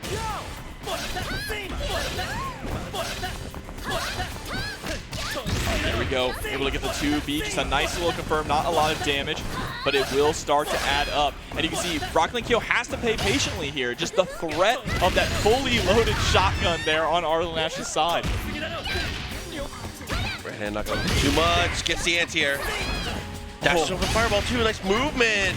Very low air dash over the fireball, and here we go, nice confirm. All that damage finally adding up, tries to go for the low, but Arslan Ash smartly rolling out of harm's way. Almost at the point where chip is going to be a factor. And this is what we mean by the movement, right? Arslan Ash is having a really hard time locking down Shune. Finally, we are starting to force some block strings, but there you go. The moment that you push him out a little too hard, the red hand is coming out. Absolutely, and at correct spacings, you can actually do exactly what it did just right there. It mashes the 2A, knew that Arslan knew he had to make a play. This is the potential to be a 2-0 here. There's not been many of those here this weekend for KOF. It has been, dude, just bangers after bangers. Absolutely. And this movement is just absolutely insane, too, from Shune. Trying to go for the anti-air fireball. Not going to quite work out, though. Here we go. Might be a dead Shune. No, we were a little too far away to get the pickup. That is absolutely tragic there for Arslan Ash. You needed that hit to gain that momentum. Empty low. Slowed it down. Dash through! But what a throw. Oh, no! The whip level 1! And that might be all she wrote. Proxy absolutely is. There's the level 1. Rocklandkyo gonna take it. What an unbelievably sick bait there. And then the patience to just wait and watch to see that kind of super run its course. It is a potentially dangerous situation, heavily volatile. Rocklandkyo not looking too worried about it. No, not at all.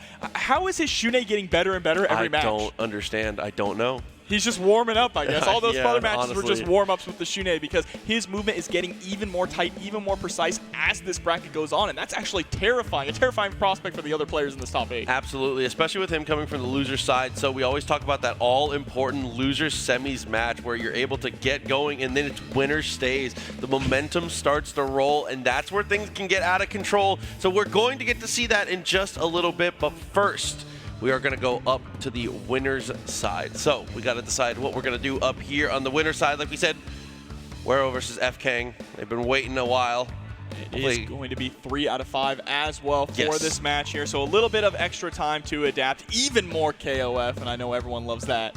Absolutely. And then on losers, as we've seen, two competitors, Chino, Funkey, and Rocklandkyo. This is that losers match is going to be a dynamite. It is. Honestly.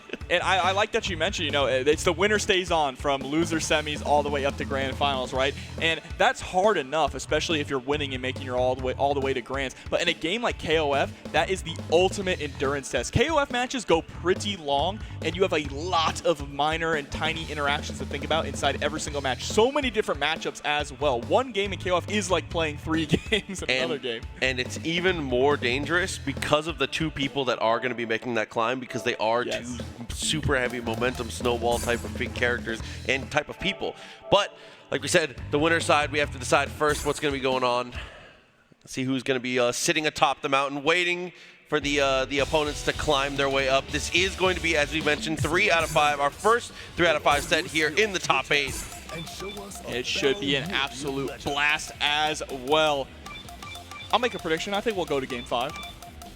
I can see it. I'll bet my channel points. Like, listen, man. Sometimes you got to throw them out there. But again, huge shouts to everybody who is continuing to watch here. Everybody in the arena. KOF continues to thrive here. CEO 2023. This has been amazing. You know, I got to steal the tech of the towel to wipe the sweat off your hands. I've been seeing that a lot, specifically this week. Dude, especially here in, listen, Daytona, it's a little hot. It is. It's a little hot, muggy, a little humid. Yeah, keep it dry. I like that.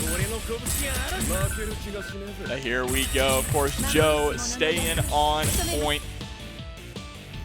And I mean, if you look at Wero's side, Wero is playing the quintessential top-tier team here. Bijane, Kyo, Iori. You can swap out one of those characters for Cronin and it would still be just as strong. Esports, we call it. It is the esports team. Yeah, absolutely. But time to get it rolling here. Kyo versus Joe to lead it off. Winners finals. Oh, nerve-wracking. That's the real overhead shot there. Here we go, hopping right into it. This round start situation is going to be so important. We've seen a lot of players both backdash at round start, right? Not wanting to commit to an option. Ready? Go! Instead, we're both, you know, a little bit of fireworks to lead us off here. Does get the trade. Is able to find the third Rekka. All right, throw in the corner already. Bad Tiger knee coming out. That is a huge life lead for Wero to start things off here. Check to a meaty, gets the throw again. Already starting to establish the strike throw game early so that we can start baiting out the throw attempts, right, with those neutral jumps later on. Oh, trying to go for the EX. There's a throw. Meaty fireball, waited for the roll, but it was a guard cancel roll, so you can't go for the punish there. You have to just wait and try and get advantage. We mashed the throw on wake up. And now we have the Kyo mirror match here. Of course, FKANG coming in with a lot of meter, but still has a long way to go. Nice DP coming out from Wero into the red kick.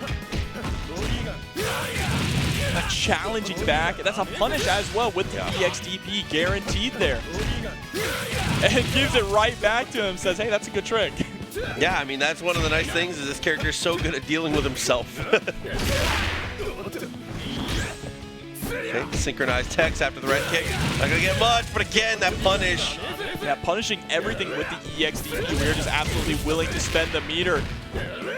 Goes to the jump in. Nice. Gets the EX command grab as well, but still down to the wire. And the grab is going to take the round for Wero. And FKANG actually spent meter there, got caught in the startup. So now we're going down to our anchor character. Kyo still looking pretty good in green. Never mind. Hold on. Get a grip of damage off of that. 2 interactions. Only 1 more to do it, but there's the DP. That's one thing that can be hard about comebacks with Chizuru is she is very good at kind of oppressing characters, but I feel like she takes a lot of incidental damage with people mashing on the clones. So there's the potential to take a ton of chip damage as this character while you're making your comeback. And we've been seeing a lot, and not only in the qualifiers yesterday, but in top 8, people have been willing to mash on those clones and check those clones, and that is a huge part of dealing with the character. And she's going to utilize those clones as well to try and escape from the corner. Back to mid-screen we are, but a nice jump in. Even this block string going to push you all the way back. Oh, okay. That jump back air legs, the classic there from Bijane. Just luring you into a false sense of security, thinking you have enough room to escape. Oh, what a trade. That was so low to the ground, such a weird interaction. And clip, it seems like every single time FKANG gets out of the corner, they get stuffed right back in. But the guard cancel thinks we're going to escape, but answers back with a guard cancel of their own. And we are just spending meter in so many utility ways, not just for the damage, right? Instead, to gain spacing, to gain knockdowns. I really like the way that these players are utilizing their meter here, but Chizuru is able to take down Bijane, taking us to the anchor. Not a lot of life left, though. Yeah, anything. Actually, genuinely anything will do it here. 1 bad 2C. Even a few bad clones will kill you at this point. But Chizuru does have that it factor when it's the 1v1, the seal, the high potential with the level 2. Especially on the anchor position, we talked about that a bit more. When you can seal your opponent's meter when they're in anchor, that is huge. There's the overhead, 1 more touch, but gets tossed back. Still okay though. Finally it wears off. EXDP!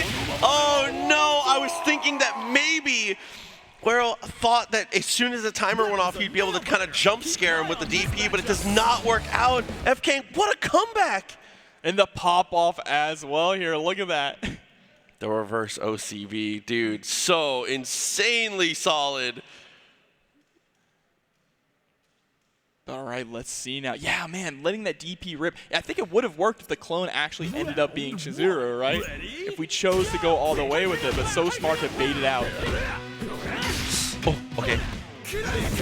Jumps over the Rekka, jumps the fireball. Yep, using that fireball, the Rekka rather to eat some of the fireballs is pretty effective. And I love the patience there also. The threat of the Rekka coming out the moment that Wero lands is real. And you can tell that FKANG is feeling himself. That little pop-off wasn't for nothing. Already putting in the pain here on Kyo. Okay, EX. Very nice follow-up here. High potential for a stun, but it's not even going to need it. The super's just going to straight up kill, and Joe is going to go back to nearly full health.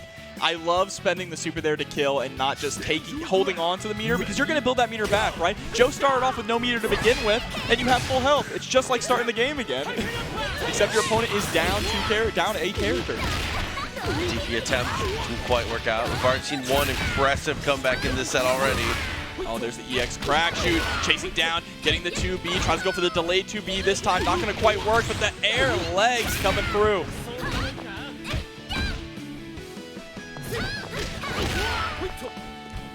And there's backdash is okay.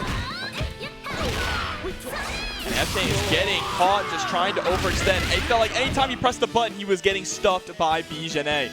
So now Wero able to tie things up here, keeping Janae very healthy and almost even on meter also. Yeah, and how you approach this matchup is going to be huge. That air approach, I was going to say, is a little bit harder because that vacuum effect on the DP, so good for answering these situations.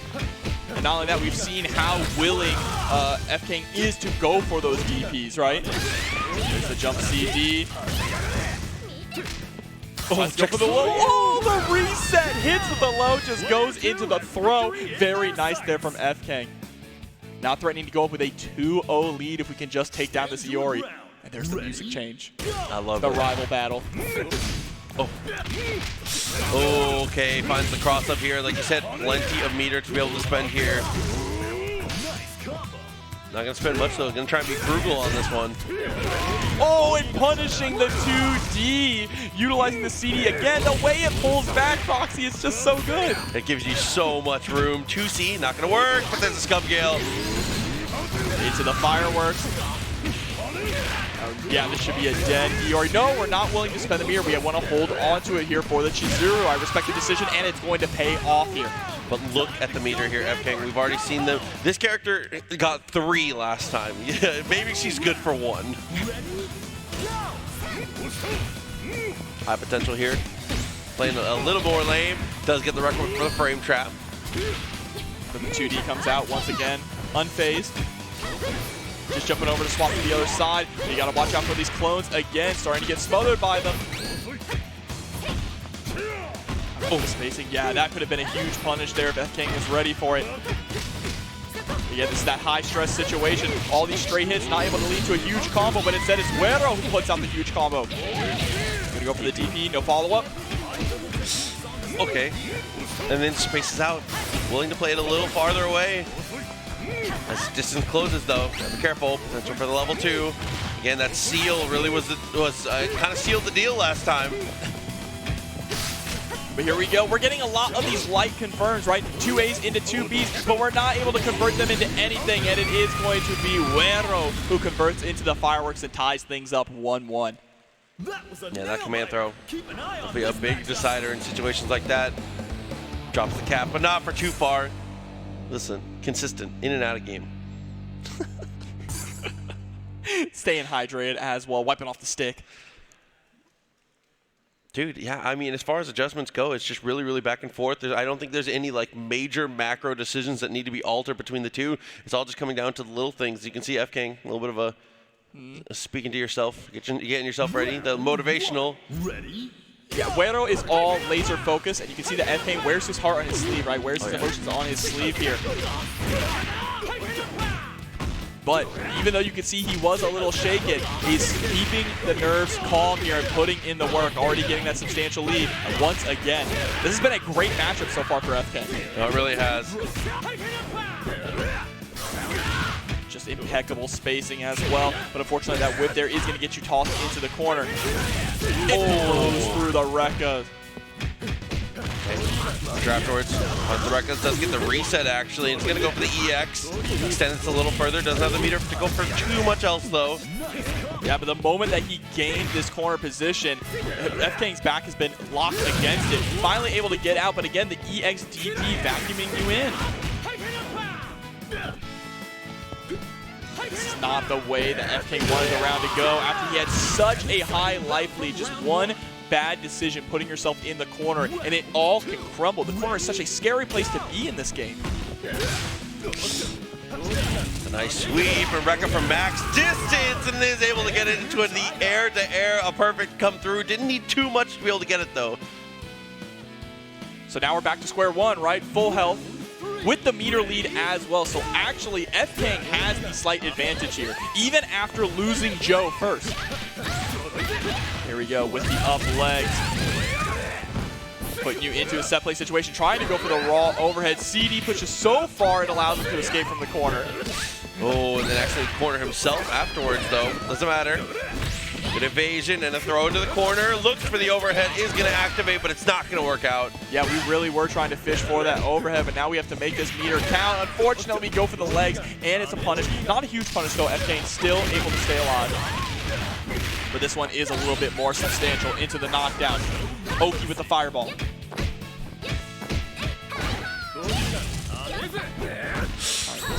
Oh, and the shatter strike blowing through. Not enough meter to actually... Never mind. Don't need it. Yeah, listen. I was not expecting that last hit to do that much damage, okay? Excuse me. Listen, Miss B. You're right, Miss B. I'm sorry, Miss B. Here she comes again, though. 3 bars has been the deciding factor in most of these matches. Guard cancel roll. Unfortunately, still in pressure, though, but it doesn't matter. Harrier to the wall. Oh, challenging with the 2B here, just keeping that pressure up.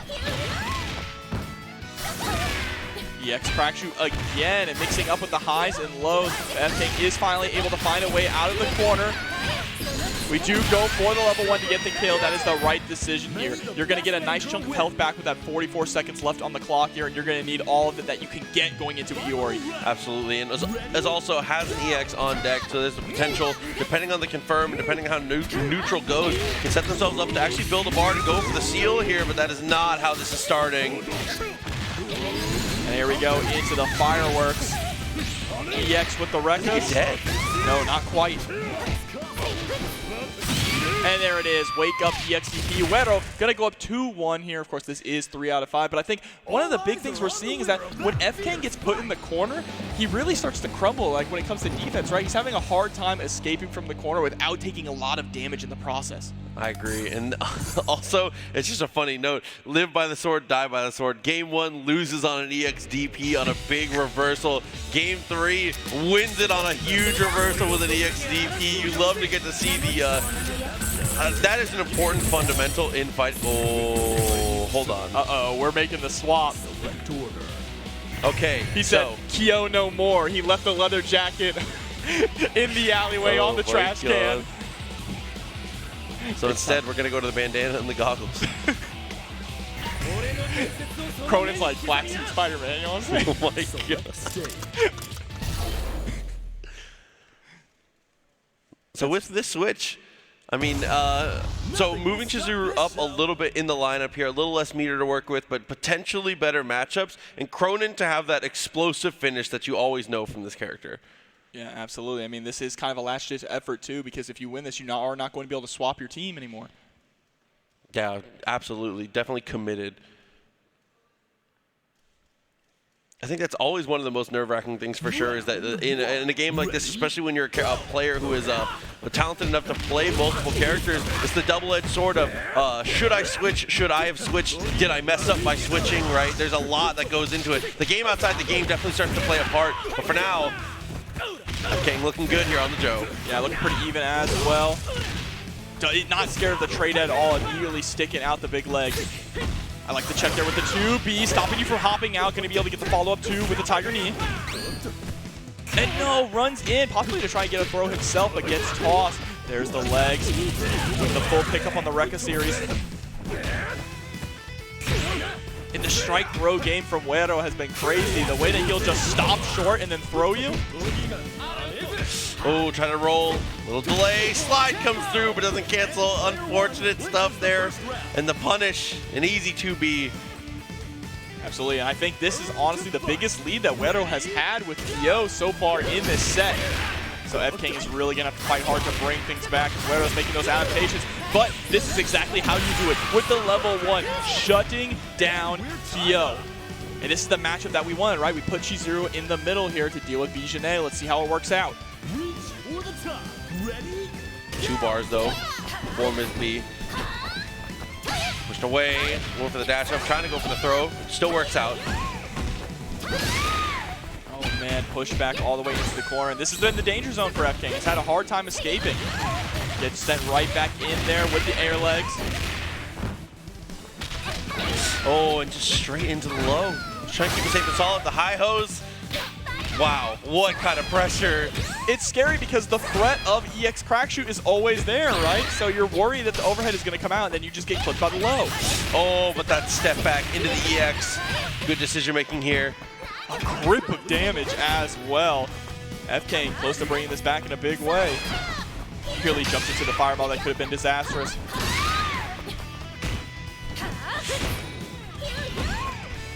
Great patience.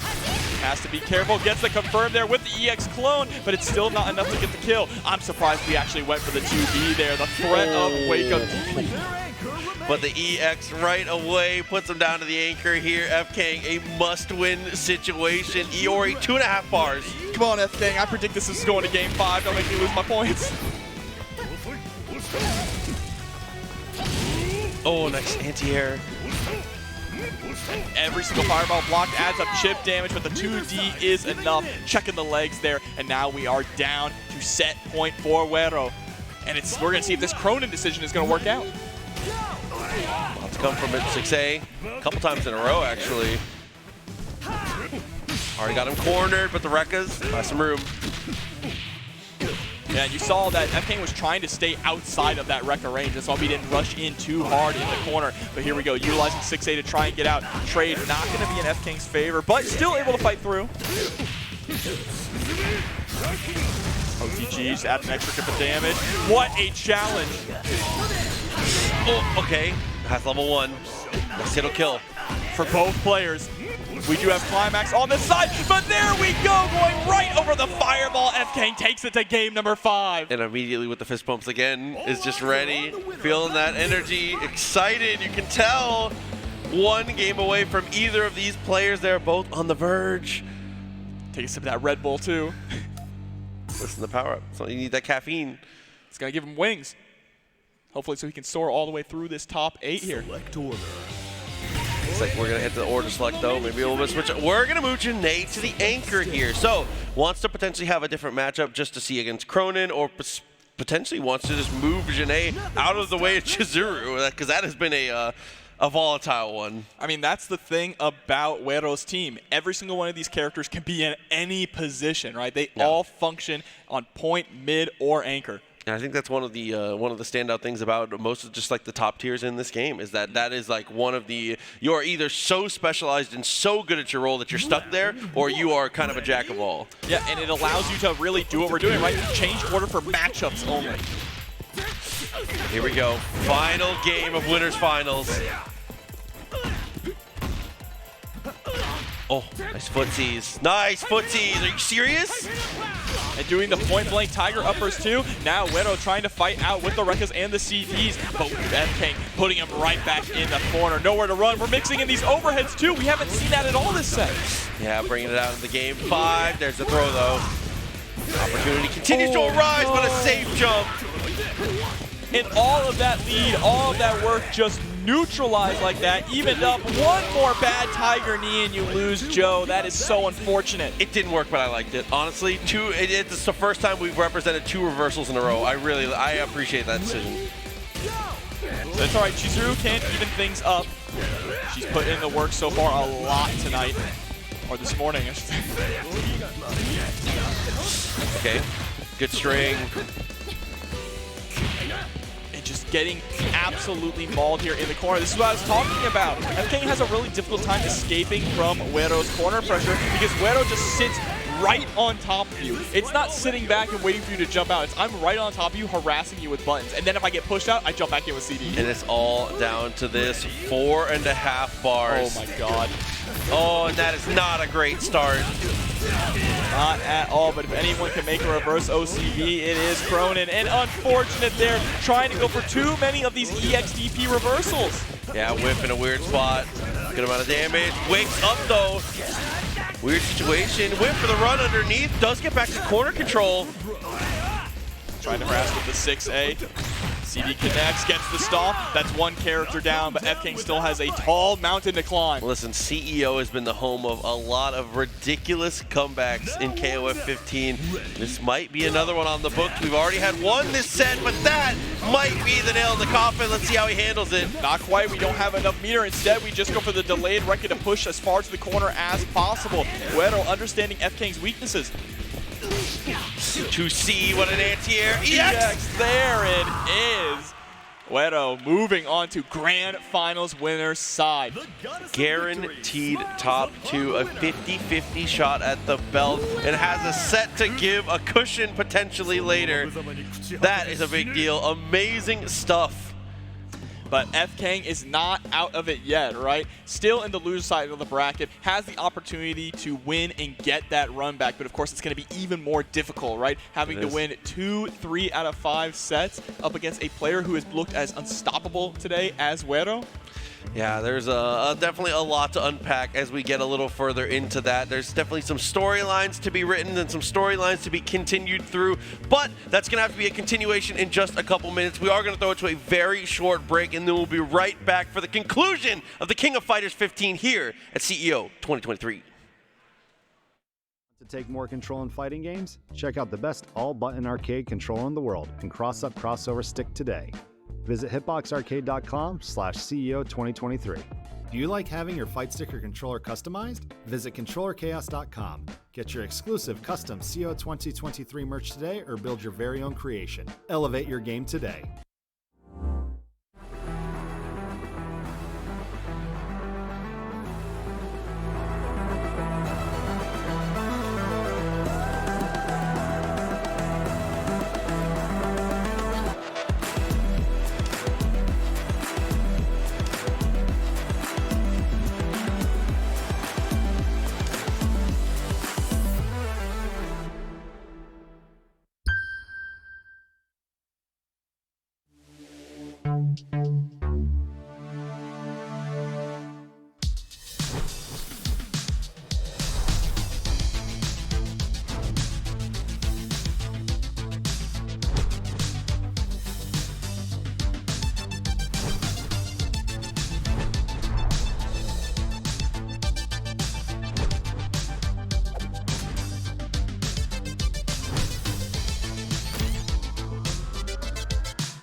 Quamba's new officially licensed PlayStation 5 fight sticks are available now.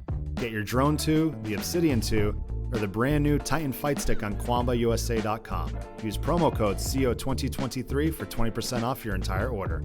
Check out the brand new Soul vs. Kai shirt or one of their other officially licensed Guilty Gear merch, as well as Tekken and King of Fighters apparel on tenno.gg/merch.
Enjoying the show and want to support the event?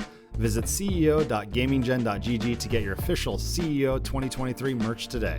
Otherwise, Jabali can't pay his incredible staff for making this all possible. It's been a really rough few years here. Please buy some merch.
I can't hold it inside.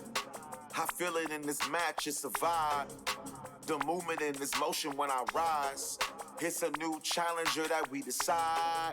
This event is a moment that I feel it in my bones. This set is this pressure I control. This victory's a balance on my soul. The weight of this arena we behold. I gotta say I'm here because I want it. Been practicing all night for these opponents. You could see it from the start that I own it. These buttons in the place that we expose it. I say I try to be that challenger that just confirms. I say I try to be that challenger that really earns. You could see it in my skill that I know it though. I've been fighting to the end, going blow for blow. I say it, I'm a top 8 competitor. I'm a challenger that fits from whoever fur. I can see you in this fight, I need to find a plan. You can't push me out this light, this my final stand. Yeah, turn these nerves, never taking over. I've been fighting to the end, winners bracket sold. Ring entrance of our destiny, the world stage is set. Who really got next? This could be the fight of the land. This could be the fight of the land. Open up this path once again. This could be the fight of the land. Warriors came to battle once again. This could be the set. It's this pressure I control. Welcome back to CEO 2023. The King of Fighters 15 continues, and we are going to go straight into the losers side, that all-important losers semifinals. And we have reached my favorite portion of every single bracket. Jobber, winner stays. It's the gauntlet. no matter who goes on, they have to fight their way all the way up. And if you win this and you make it all the way to grand finals, man, you are going through one hell of a gauntlet. Not only top players, but long matches too in KOF. We talk about how KOF is an endurance test. This one is the ultimate endurance test. Absolutely, and decision fatigue starts to set in right about now. We have to see who is going to be able to, like you said, kind of plow their way through, kind of make their stake their claim, and potentially get this belt, as well as some other prizes that I did get to see. So we got some, as well as the trophies here from CEO and the medals. We have some goodies from SNK, which is always nice, because SNK always does a very good job of supporting the players with you know, a little good stuff here and there, pop bonuses here and there. We definitely love to see it. No, shout out to SNK. They are always so good at supporting their community. Also, just great. Season 2 has been great so far. A lot of fan favorite characters coming back.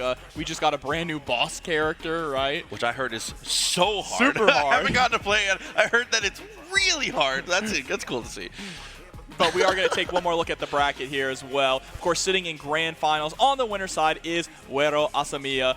And on the loser side, we are going to have Chino Funkey versus Rocklandkyo, and waiting in losers finals is going to be FKANG. So you know FKANG is hungry for that run back here, but first we have to decide who is going to face them, and we are back down to 2 out of 3. Yes, 2 out of 3. One more match of that in losers semi. So after that, the endurance test begins. Do you have the gas mileage to be able to make it through a situation like this?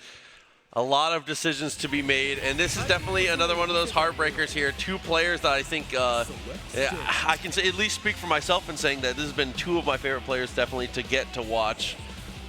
Yeah, look at that. They're already smiling before we start. But both these teams, too, have been really incredible to watch. Of course, you have the Clark Ralph Heidern team, right? Which is just insane to see that at such a high level already in a game where, you know, we're seeing a lot of Cronins, a lot of Bijanaes, a lot of Ioris, bringing in 3 characters that you rarely ever get to see at this high of a level, which it's just so exciting. Absolutely. And then on the other side, we have something that is a little more standard, but still has that flair. Benny Maru, obviously, has been, I feel like we've been focusing on Chania a lot, but I feel like Benny Maru has a lot of the times been the quiet hero for this team. Oh, really, truly has been establishing a lot of leads and just being a great battery. Yeah, being that battery for Shune to be able to cook a lot more, right? Be able to use EX Red Hand. But first, it is going to be Ralph versus Benny Maru to start things off. And Chino already putting in the pressure. Super aggressive team, super aggressive character. That was a great neutral jump. Just the button was just a little too far away to be able to actually get the confirm, but does get the run under and gets the punish. The anti-air low. Standard stuff for the KOF. And here we go, already mixing in those overheads, right? You always have to be ready for the dive punch. We try to go for the turn punch there, gets clipped by the slicer. Nice neutral jumps. A lot of neutral jumps coming out from Chino Funkey. Yeah, definitely leading into it early and often. Is able to find the DP. And gets the roll through, so it does escape the corner here, so a much better situation. But how much better can the situation really get here? You've got to find that touch somehow.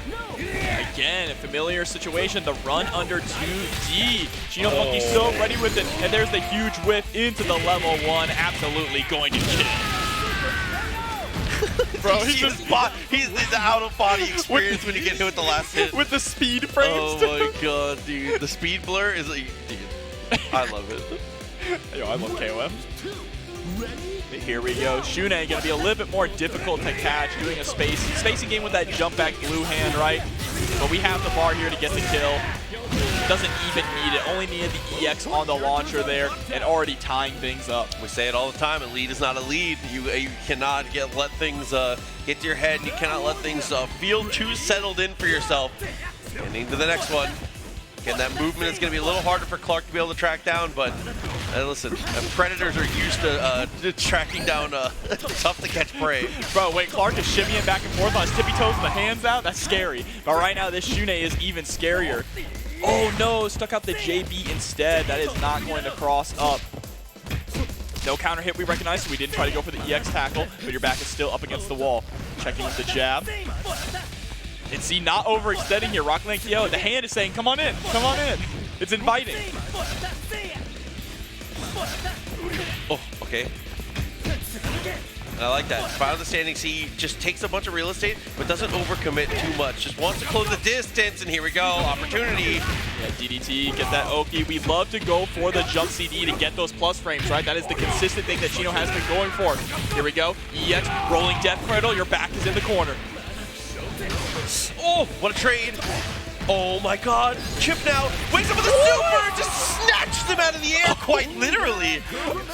I wonder if Chino is shocked by that. Once I saw him leave the air and the super flash come, I thought that was it. I thought he was getting the punish. Yeah, I was mentally preparing to talk about the next matchup. Oh my god. Wow. Oh no, the super, it still does lock down. Man, that locks down forever. It is a very, very long amount of block stun you have to deal with there, but in the end, it does work out. Does get the finish. Anchor battle. Anchor battle, but of course, Rocklandkyo does have a substantial meter lead here, and with Iori, that is always scary to deal with. That EX Scum Gale is a huge threat. Sweep. Cross up, huge. EX Stinger afterwards. Are we gonna throw back to the corner? Absolutely we do. Cross is on the same side. Some of the most ambiguous cross-ups come from Hydern. Yeah, he really does. That's the word I always try to use when it comes to this character and his mix-up. Stable. Super stable. You know what you're going to get. It is a very predictable situation that comes up, and that allows you to have a ton of control. But on the counter side, it gives you, as the player playing the defense, you're not going to know it as well as the player playing the character, but it gives you a ton of opportunity to kind of have an idea of the different situations that can come up. Yeah, absolutely, but unfortunately wasn't able to deal with that situation at the end. Definitely holding the other side to block. And here we go, jumping straight into it, but with Shune on the anchor position this time. Flipped up the orders here, so maybe just wants to move Iori away from the Hydern, or potentially just wants to see a different look here. Doesn't have a lot of games to play with, though, obviously. This is loser semi, so it is 2 out of 3. Yeah, absolutely, but here we go, jumping straight into still the point war. Benimaro versus Ralph. We've seen this time and time. Oh, just burns him right away. Oh, trade there. Nice punish, trying to build up the meter with the lightning punch.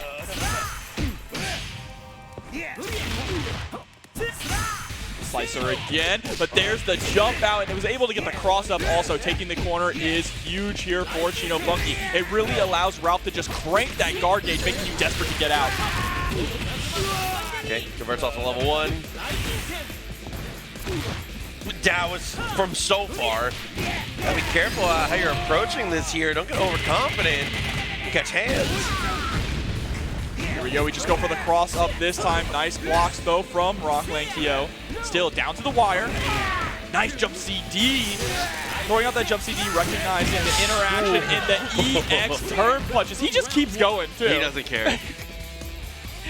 Had an insult to injury. Back to it. But yeah, Iori can even this up pretty quickly here. Already backing up, throwing out the fireballs. Doesn't want to take too many risks, right? You don't want any damage to stick to Iori. Nice jab. Didn't get too much of a punish here, but didn't want to let the Ruckus rock. And there's the EX. The OTG does take the kill. Even match again. Even with meter as well, right? That 1 bar coming in for Clark. Almost even up with Iori's. But so let's see, maybe we actually made the switch to put Iori up against Clark. I'm curious how this play's gonna go. So far, your back is up against the wall. Nice 2D to press out. But the level 2 runs through the fire, no fear at all. Okay. And then one more. Finished it up, closes the distance, is able to get one little mix off of it. Oh no. Again. That's 2 throws. Iori's dead. If we go by the rule of 2s. That's true. Oh no, but DP. This is how I make my own decisions. My own fate. Trying to shatter expectations. Hopping through the double fireball. Hey, listen, he said, I'll do it 2 more times. How about that? He's putting hands on him, all right? And then salutes him. What a nice guy. Thank you for your service. Said press F to pay respects. Oh no, dude. 3 bars, almost 4. A lot of meter to work with here. Trying to utilize that movement here to force Chino to overextend. If we can get a whipped grab, that would be huge for Rocklandkyo, but instead punches right into the armor. Nice back dash though. Gotta recognize the momentum was building. That's grappler brain at its finest. Exactly. You just have to make these throws whip, especially with how many throws Chino is going for. You can get massive punishes off of them. Goes for the reset. Nice. Rolling out of harm's way. Crouching underneath the standing D. Oh no, a Pixel rolls away, but is able to chip him there. The fireball straight away into the anchors. Yeah, final life left here for Rocklandkyo, though. Has to overcome this hider and has the meter to do it and the health. Oh, we're sticking the shake my hand, he said. Oh my god. Went for it again, a little too far. There we go, this time it's gonna work out into the super. Extra damage, 1. Ridiculous amount of damage here. Tosses back to mid-screen. Great defense, the guard gets him back, just creates some space. Able to block the EX handgun. Oh no! One more, anything. Yeah, not quite Gets for game. Yeah, we guard cancel. We have to get out of the corner. You're back up against the wall. There's no way you're going to be able to make that comeback. We need a little bit more breathing room for Shune to utilize his movement. Oh, okay. Still fine. Trying to fish for anything here. A singular hit is all Chino needs to move on. Oh, and the anti-air low, gonna connect. We're gonna build up the level 1. Do we spend it? No, we hold it on to make sure we can get that kill. Gets the overhead as well, Proxy. Should be enough. Yes, absolutely in the corner. It is enough. Oh, you see, again, the big exhale. Oh, yeah, that's what I like to see. It. I like to see the confidence there, believing in yourself. I can hear the buttons from here. I know. I can hear the buttons from here, dude. It's music to my ears. Here we go, jumping straight into the next game. No order swap, we're going through it. 1-1. The last 2 out of 3 match here. Winner of this still has a long road to climb to potentially get there to get the belt. Able to score the low. Rocklandkyo can take down this route without taking a lot of damage to Benimaro. This is going to be absolutely massive. Gives him the punt in the corner. Full combo into the slicer and the DP. Okay, EX got there. Are we stunned? That's a perfect to start things off here for Rocklandkyo. 7 golden letters. The truest perfect you can get.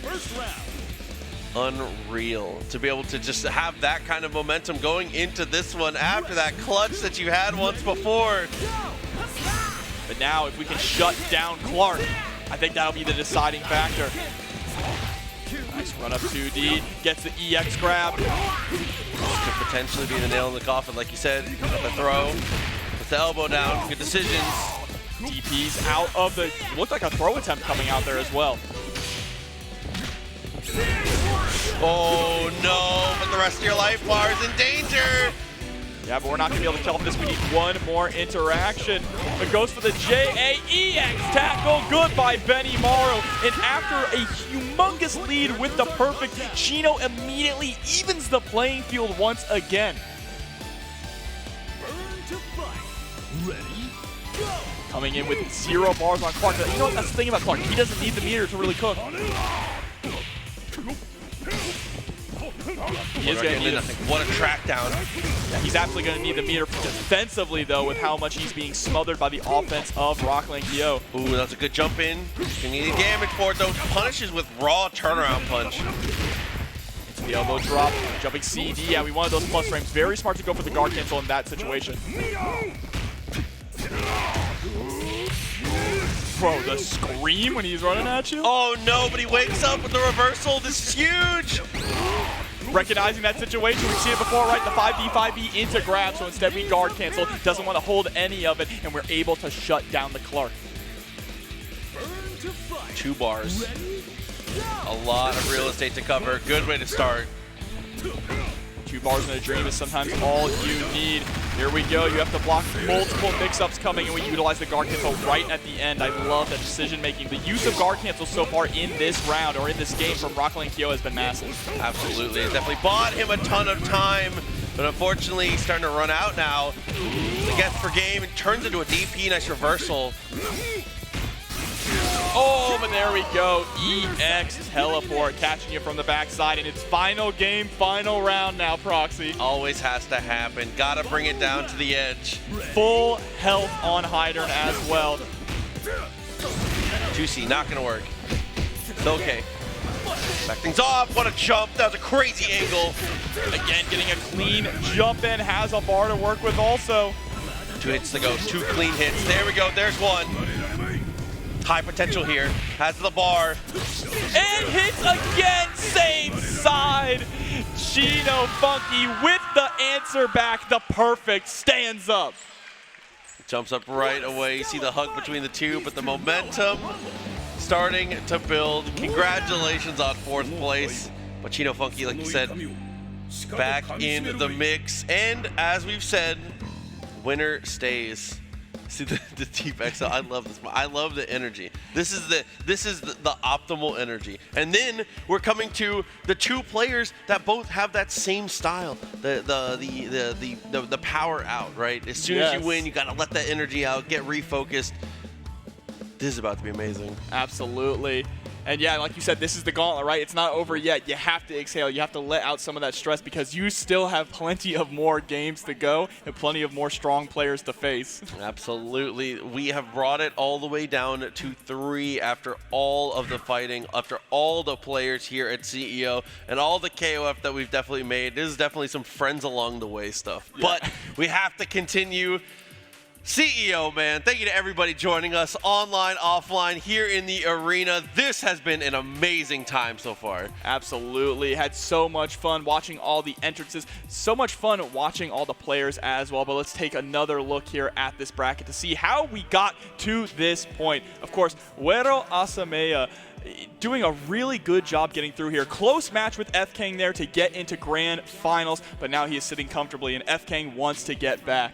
Yeah, and if anybody is just tuning in, this is going to be one of those top 8s you're going to want to go back to watch through. That winners finals was incredible.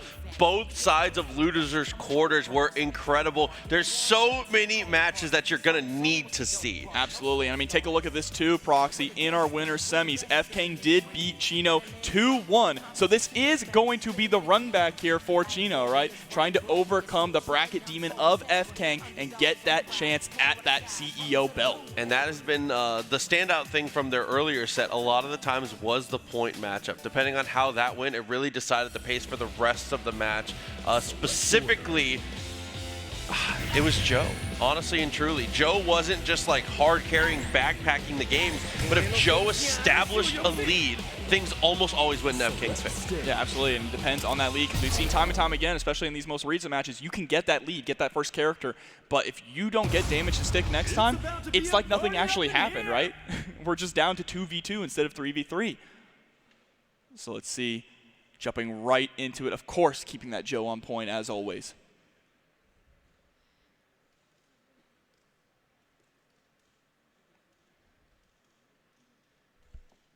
Okay. One, ready, go! Here we go. Getting into it, loser side.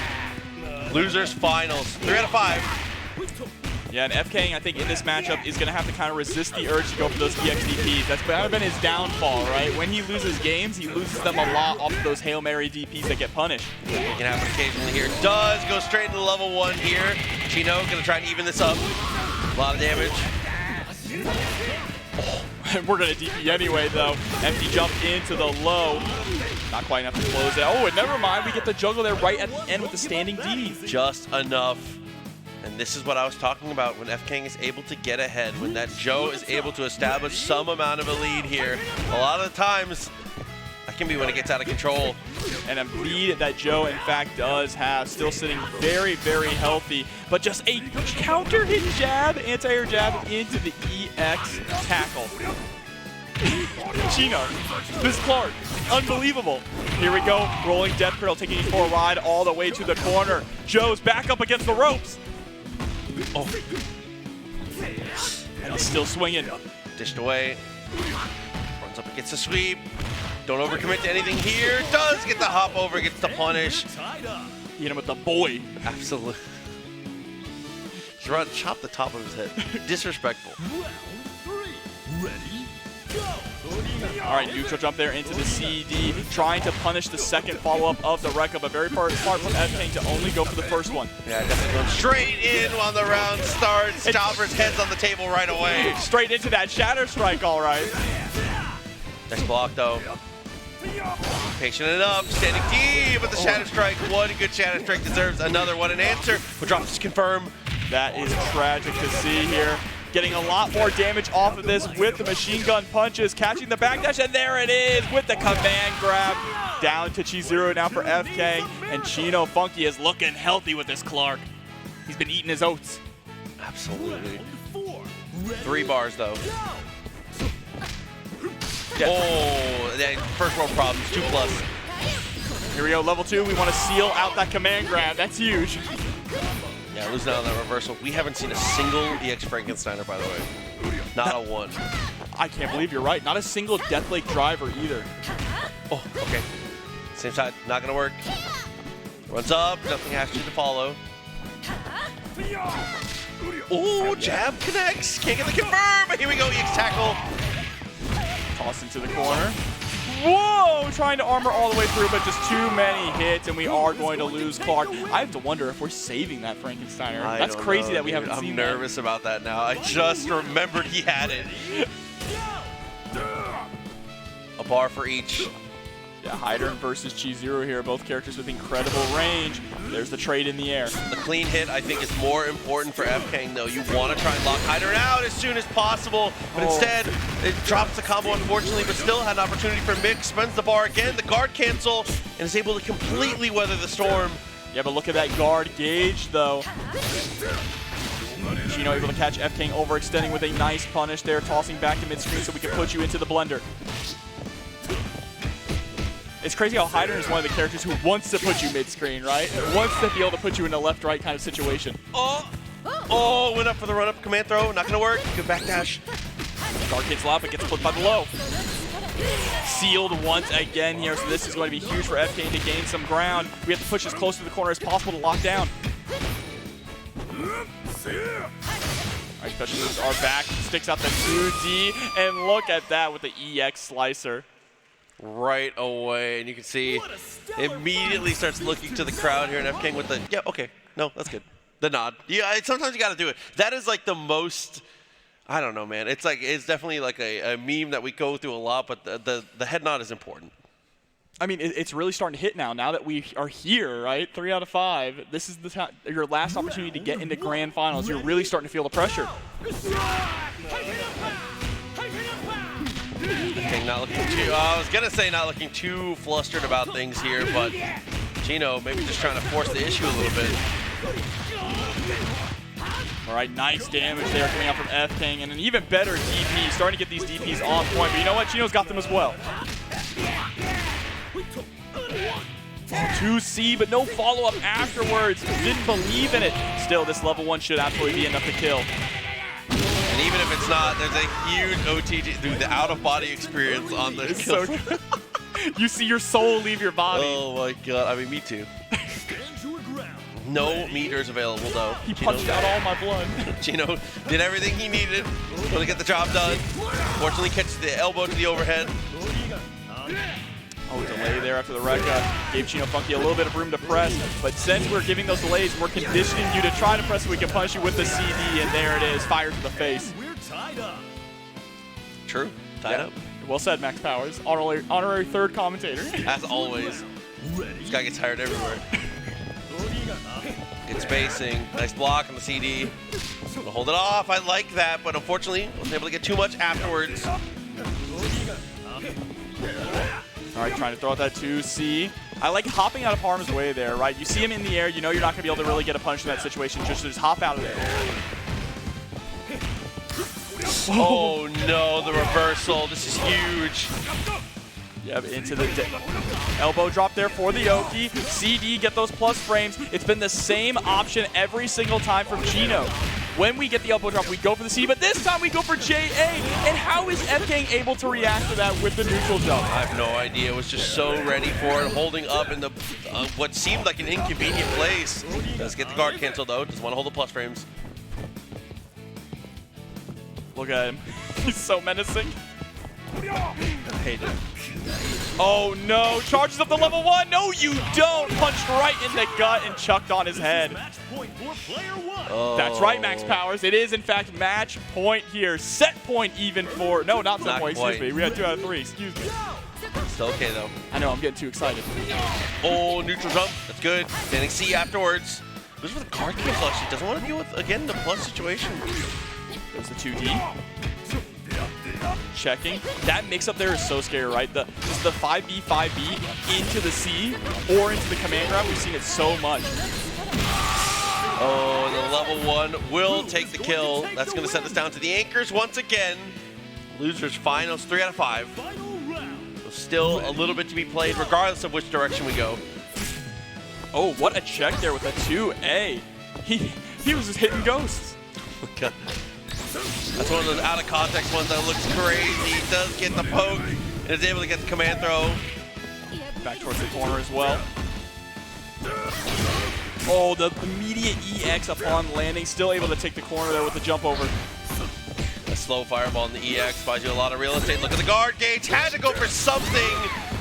No, but misses the pickup afterwards. Still able to catch the back roll, and that is going to be the round. Chino Funkey going up 2-0. Got himself in a great position here. The crowd definitely excited for it. Says I can't feel my face. You're gonna have to Me cut too. me. You're gonna have to cut me. Oh my God. Wow. So 2-0. And you can see the emotion there in FKANG's face as well, right? Knows that we have to make this reverse 3-0 to stay alive.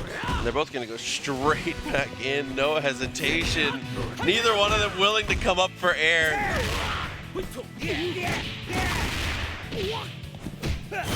Oh, and there we go. Mixing in the overheads. Goes for the low this time. Just mashing on that Dude, 2C. might as well. From that spacing, I think it's a great call. Yeah, eventually, you're going to stick something out that's going to get hit. All right, there we go with the EXDP. Okay, they get punished, but a lot of damage to come through with the level 1 and the OTG. It should be just enough. Doesn't even need the OTG. Joe is just like, he's kind of getting abused in these dead situations. Someone help our man Joe. But that is a lot of life here for Chino Funkey going into Kyo. This Ralph has been putting in a lot of work, but the backdash, he'd already committed to the backdash. That was a huge opportunity to get a punish. Okay, EX Rekka dashes up, good break. Oh! Punish. Not able to get too much more. And there's the punish. Optimal with the 2C, but didn't get a follow-up with the 3D. Back and forth, we are just dropping stuff. Does little bits of damage here, but sitting on the lead here, Chino, you're happy to honestly have these kind of spaghetti situations here. Not only do you have a character that thrives in that, but you also have the lead. And the nerves are high. Here we go, finally able to get it confirmed. 3D into the EX. Red kick should absolutely be enough with chip damage there on the first hit of the Rekka. Yeah, guarantee was just going to buffer through the Rekkas there. Smart stuff. It's going to bring this a little more even now. Big meter lead, though, for Chino. A full bar. Yeah, but I mean, this matchup in particular, FKANG has had such a difficult time dealing with Chino's Clark, with Kyo. And he's just playing such a fundamentally sound Clark who leads into these different mix-ups. Oh, no. Into level 2. Got to work this thing out. That's what I need right now. Not that. Not that part. No, just the first part. Oh, okay. Spacing. Anything will do it. A sweep potentially almost gets the whip punish, but does get the jump over, still finds the hit. Chino is threatening the set. With this Clark here, Clark is going to get back to, I believe, yeah, full health Clark coming into this. Still with Hydron on the back end, and we know how strong the Hydron has been. FKANG really needs to dig deep to bring this back with Chizuru. Has the meter, has the dream, but can they fulfill it? The blocks, nice jab. And then the run up 2D, just slowly gaining ground, walking you to the corner. We want the Oki. Jump CD. Absolutely for the plus frames there. Okay. He's going to go for the seal too. Good decision. 4.5 still left over and finds the hit again. Should be enough to kill. Absolutely. Final round. Time to go big or go home. All right, here we go. Still set point for Chino Funkey. Not a lot of meter for FKANG to work with here, but we do have the life. This is going to be an explosive couple touches though. Nice block. Yeah, it already committed to the fact that it was going to hit by canceling into that level 1 here. And already down to half health. This is huge for FKANG. Wake up with the EX reversal, immediately into the grab. Oh, empty jump into nothing, trying to bait out that reversal. I like the idea there from Chino. Oh no, hit them both. Sent them both to the EX stinger. Is that a happy birthday? Still counts, gets a throw, opportunity strikes. And there it is, the EXDP finally comes out, but we answer with our own, and there's the grab! And the emotion, you can see it. Incredible fight between the two. Chino is gonna be able to get it done. It's gonna go into grand finals through the loser's side, and this has been genuinely an emotional roller coaster. Watching Chino climb back up to this situation, and we finally have brought it down to 2, Jobber. Yeah, 2 more. Chino versus Wero. Of course, Wero is going to be sitting on the winner's side. He has been laser-focused precision all weekend here, showing no emotion on the sticks, right? Up against a player who wears their heart on their sleeve, and that's what you like to see. We love those kinds of matchups. Yeah, it's definitely cool to get to see between the two, but this is going to be, either way, I can confidently say we're going to crown a worthy champion. There is a belt to give away as well as some other hardware, and you can see the path that we took to make it to this position. A lot of amazing players in this top 8 who have continued to shine and did an amazing job to make it into this situation, but in the end, it comes down to 2, a set to give for Wero, but you do not want to let, with a team like Chino's and with a player like Chino that likes to drive the momentum, you do not want to go to that second set. And Chino already doing an incredible job so far. 3-0 against FKANG. Like, that is just a hell of a way to do it. Conquering FKANG when they lost earlier on in top 8, 2-1, right? Coming back with the 3-0, that is huge, and that is a huge wave of momentum going into the other player who you have to fight here with Wero Asamiya. And that also, you have to consider the fact that it is less games today than it would have been in later situations like yesterday and things like that, but has also played the maximum number of games possible, essentially, for this tournament. Went into winner side, lost right away, has had to play a set over and over and over, so Wero is going to be coming in a little fresher here. But in the end, it might not matter. We'll have to see what ends up being the decisions between the two. But it is finally time. Grand Finals here at CEO 2023, King of Fighters. Let's get it started. There we go, already shaking hands before it even started. Oh, man. Hell yeah, Max Powers. So the stage is set. Let's see it. The round start's going to be very, very important here. We've seen everything from backdash and jump back to CD canceled Rekka. We have been rolling dice at 99 seconds. So we'll have to see what ends up being the decision here. Chino, there's no time for Red Bull. We got to play.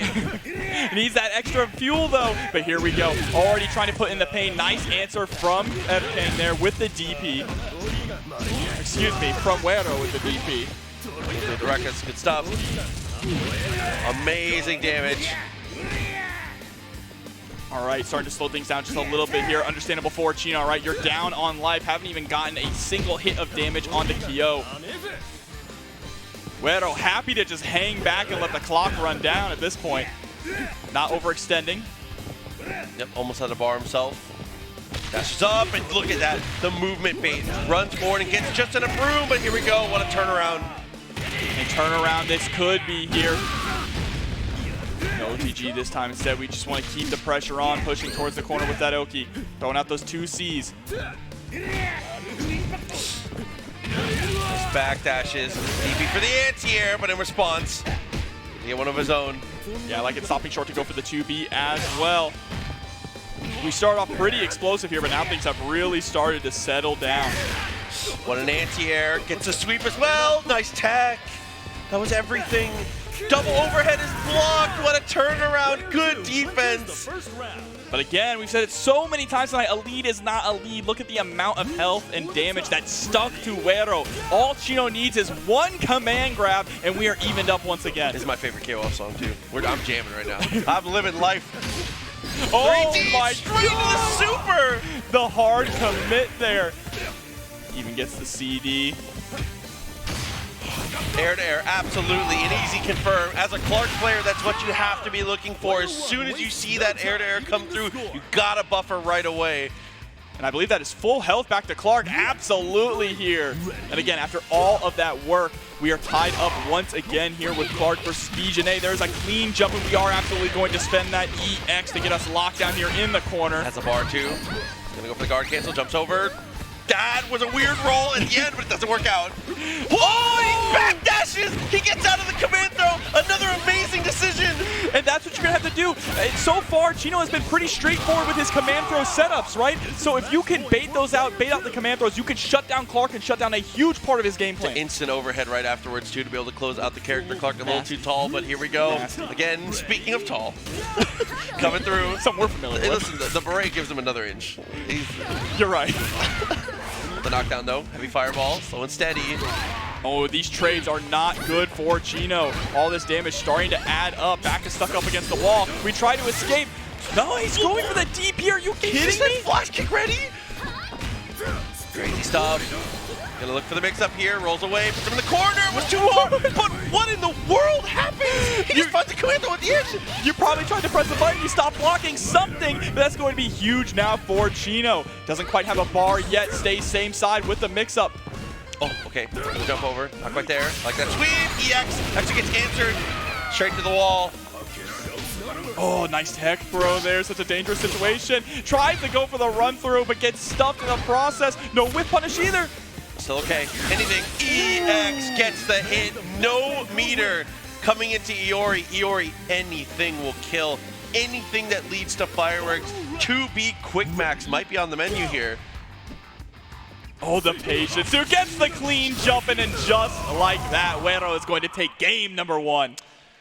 And again, coming from the winner's side, has a set to give, but you do not want to let it go that far. We're not expecting any character changes. We're not expecting very much of an order change in any degree. It's gonna be, we're going to be on the straight and narrow, I do believe. He's already practicing his combos right now. Exactly. He's imagining the ass beat. Round 1. Ready? Go! All right, round start situation again. Wero consistently backing up to give some space, right? He likes to try and play that whip punish game, likes to see how his opponent tries to approach. Okay. Dash up, finds a throw. Oh, counter hit, jump CD, there's the throw again. Oh, drops the elbow this time. Overhead way too far, but it doesn't matter. CD in response. Hesitation kills. But there we go, DP to be able to escape.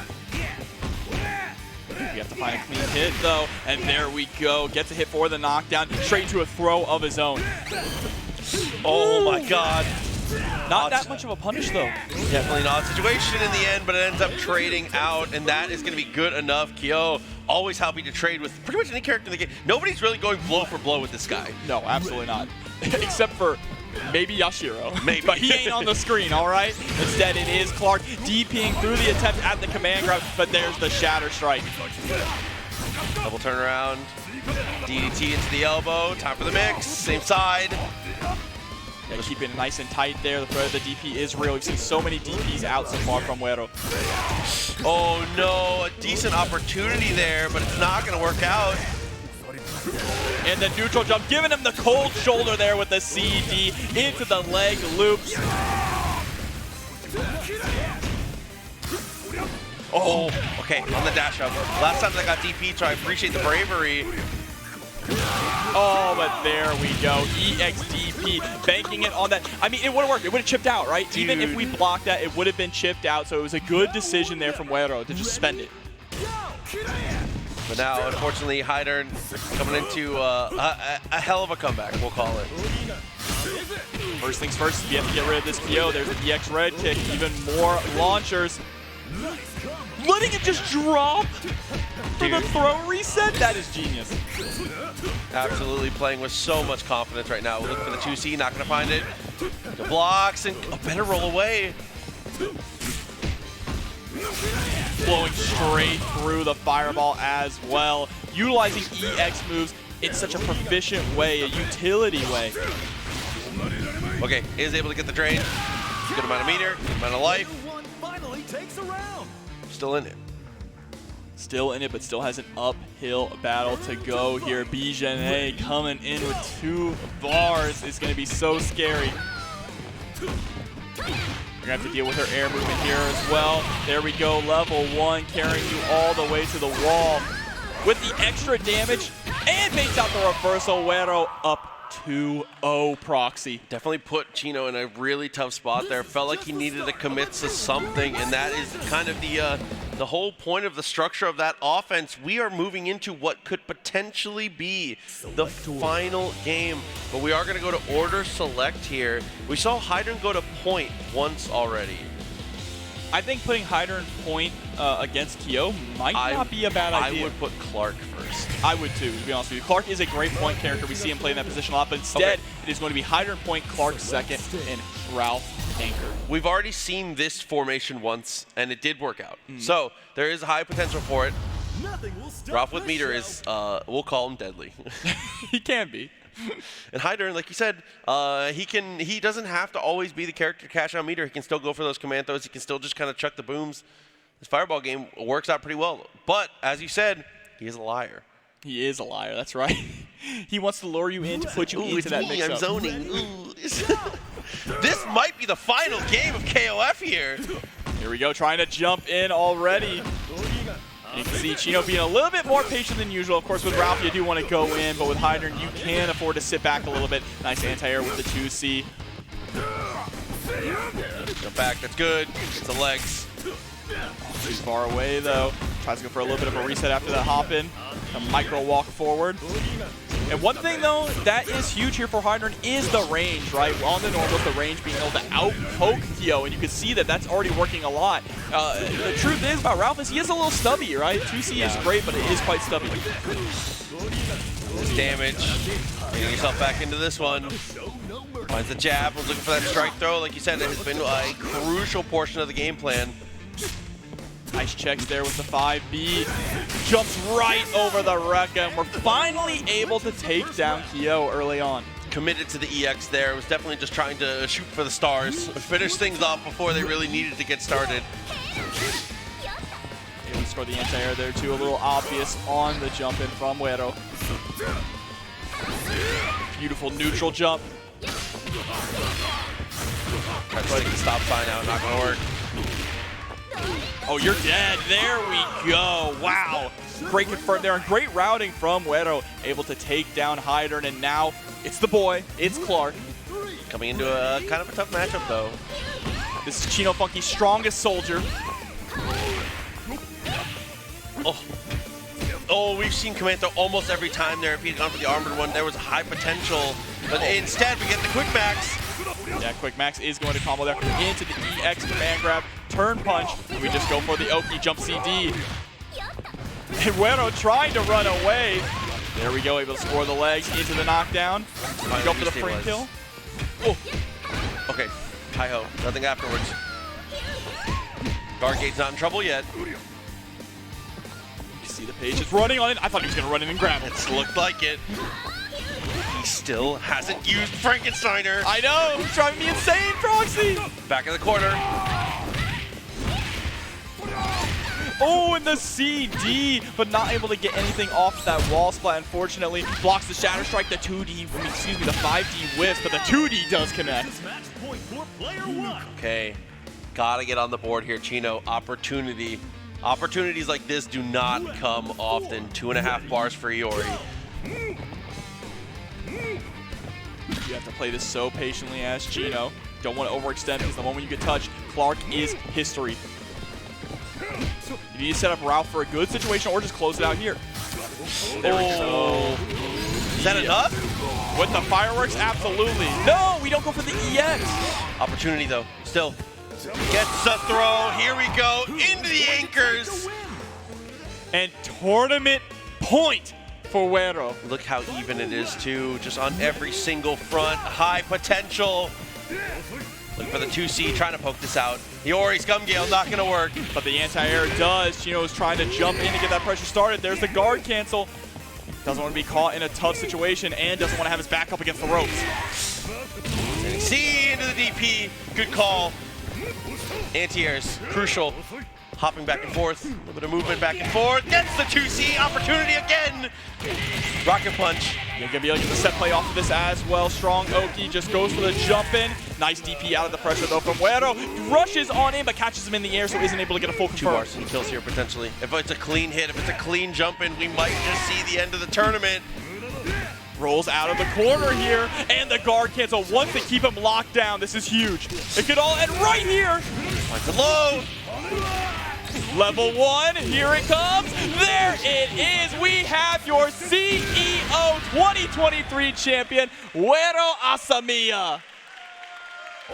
Absolutely incredible.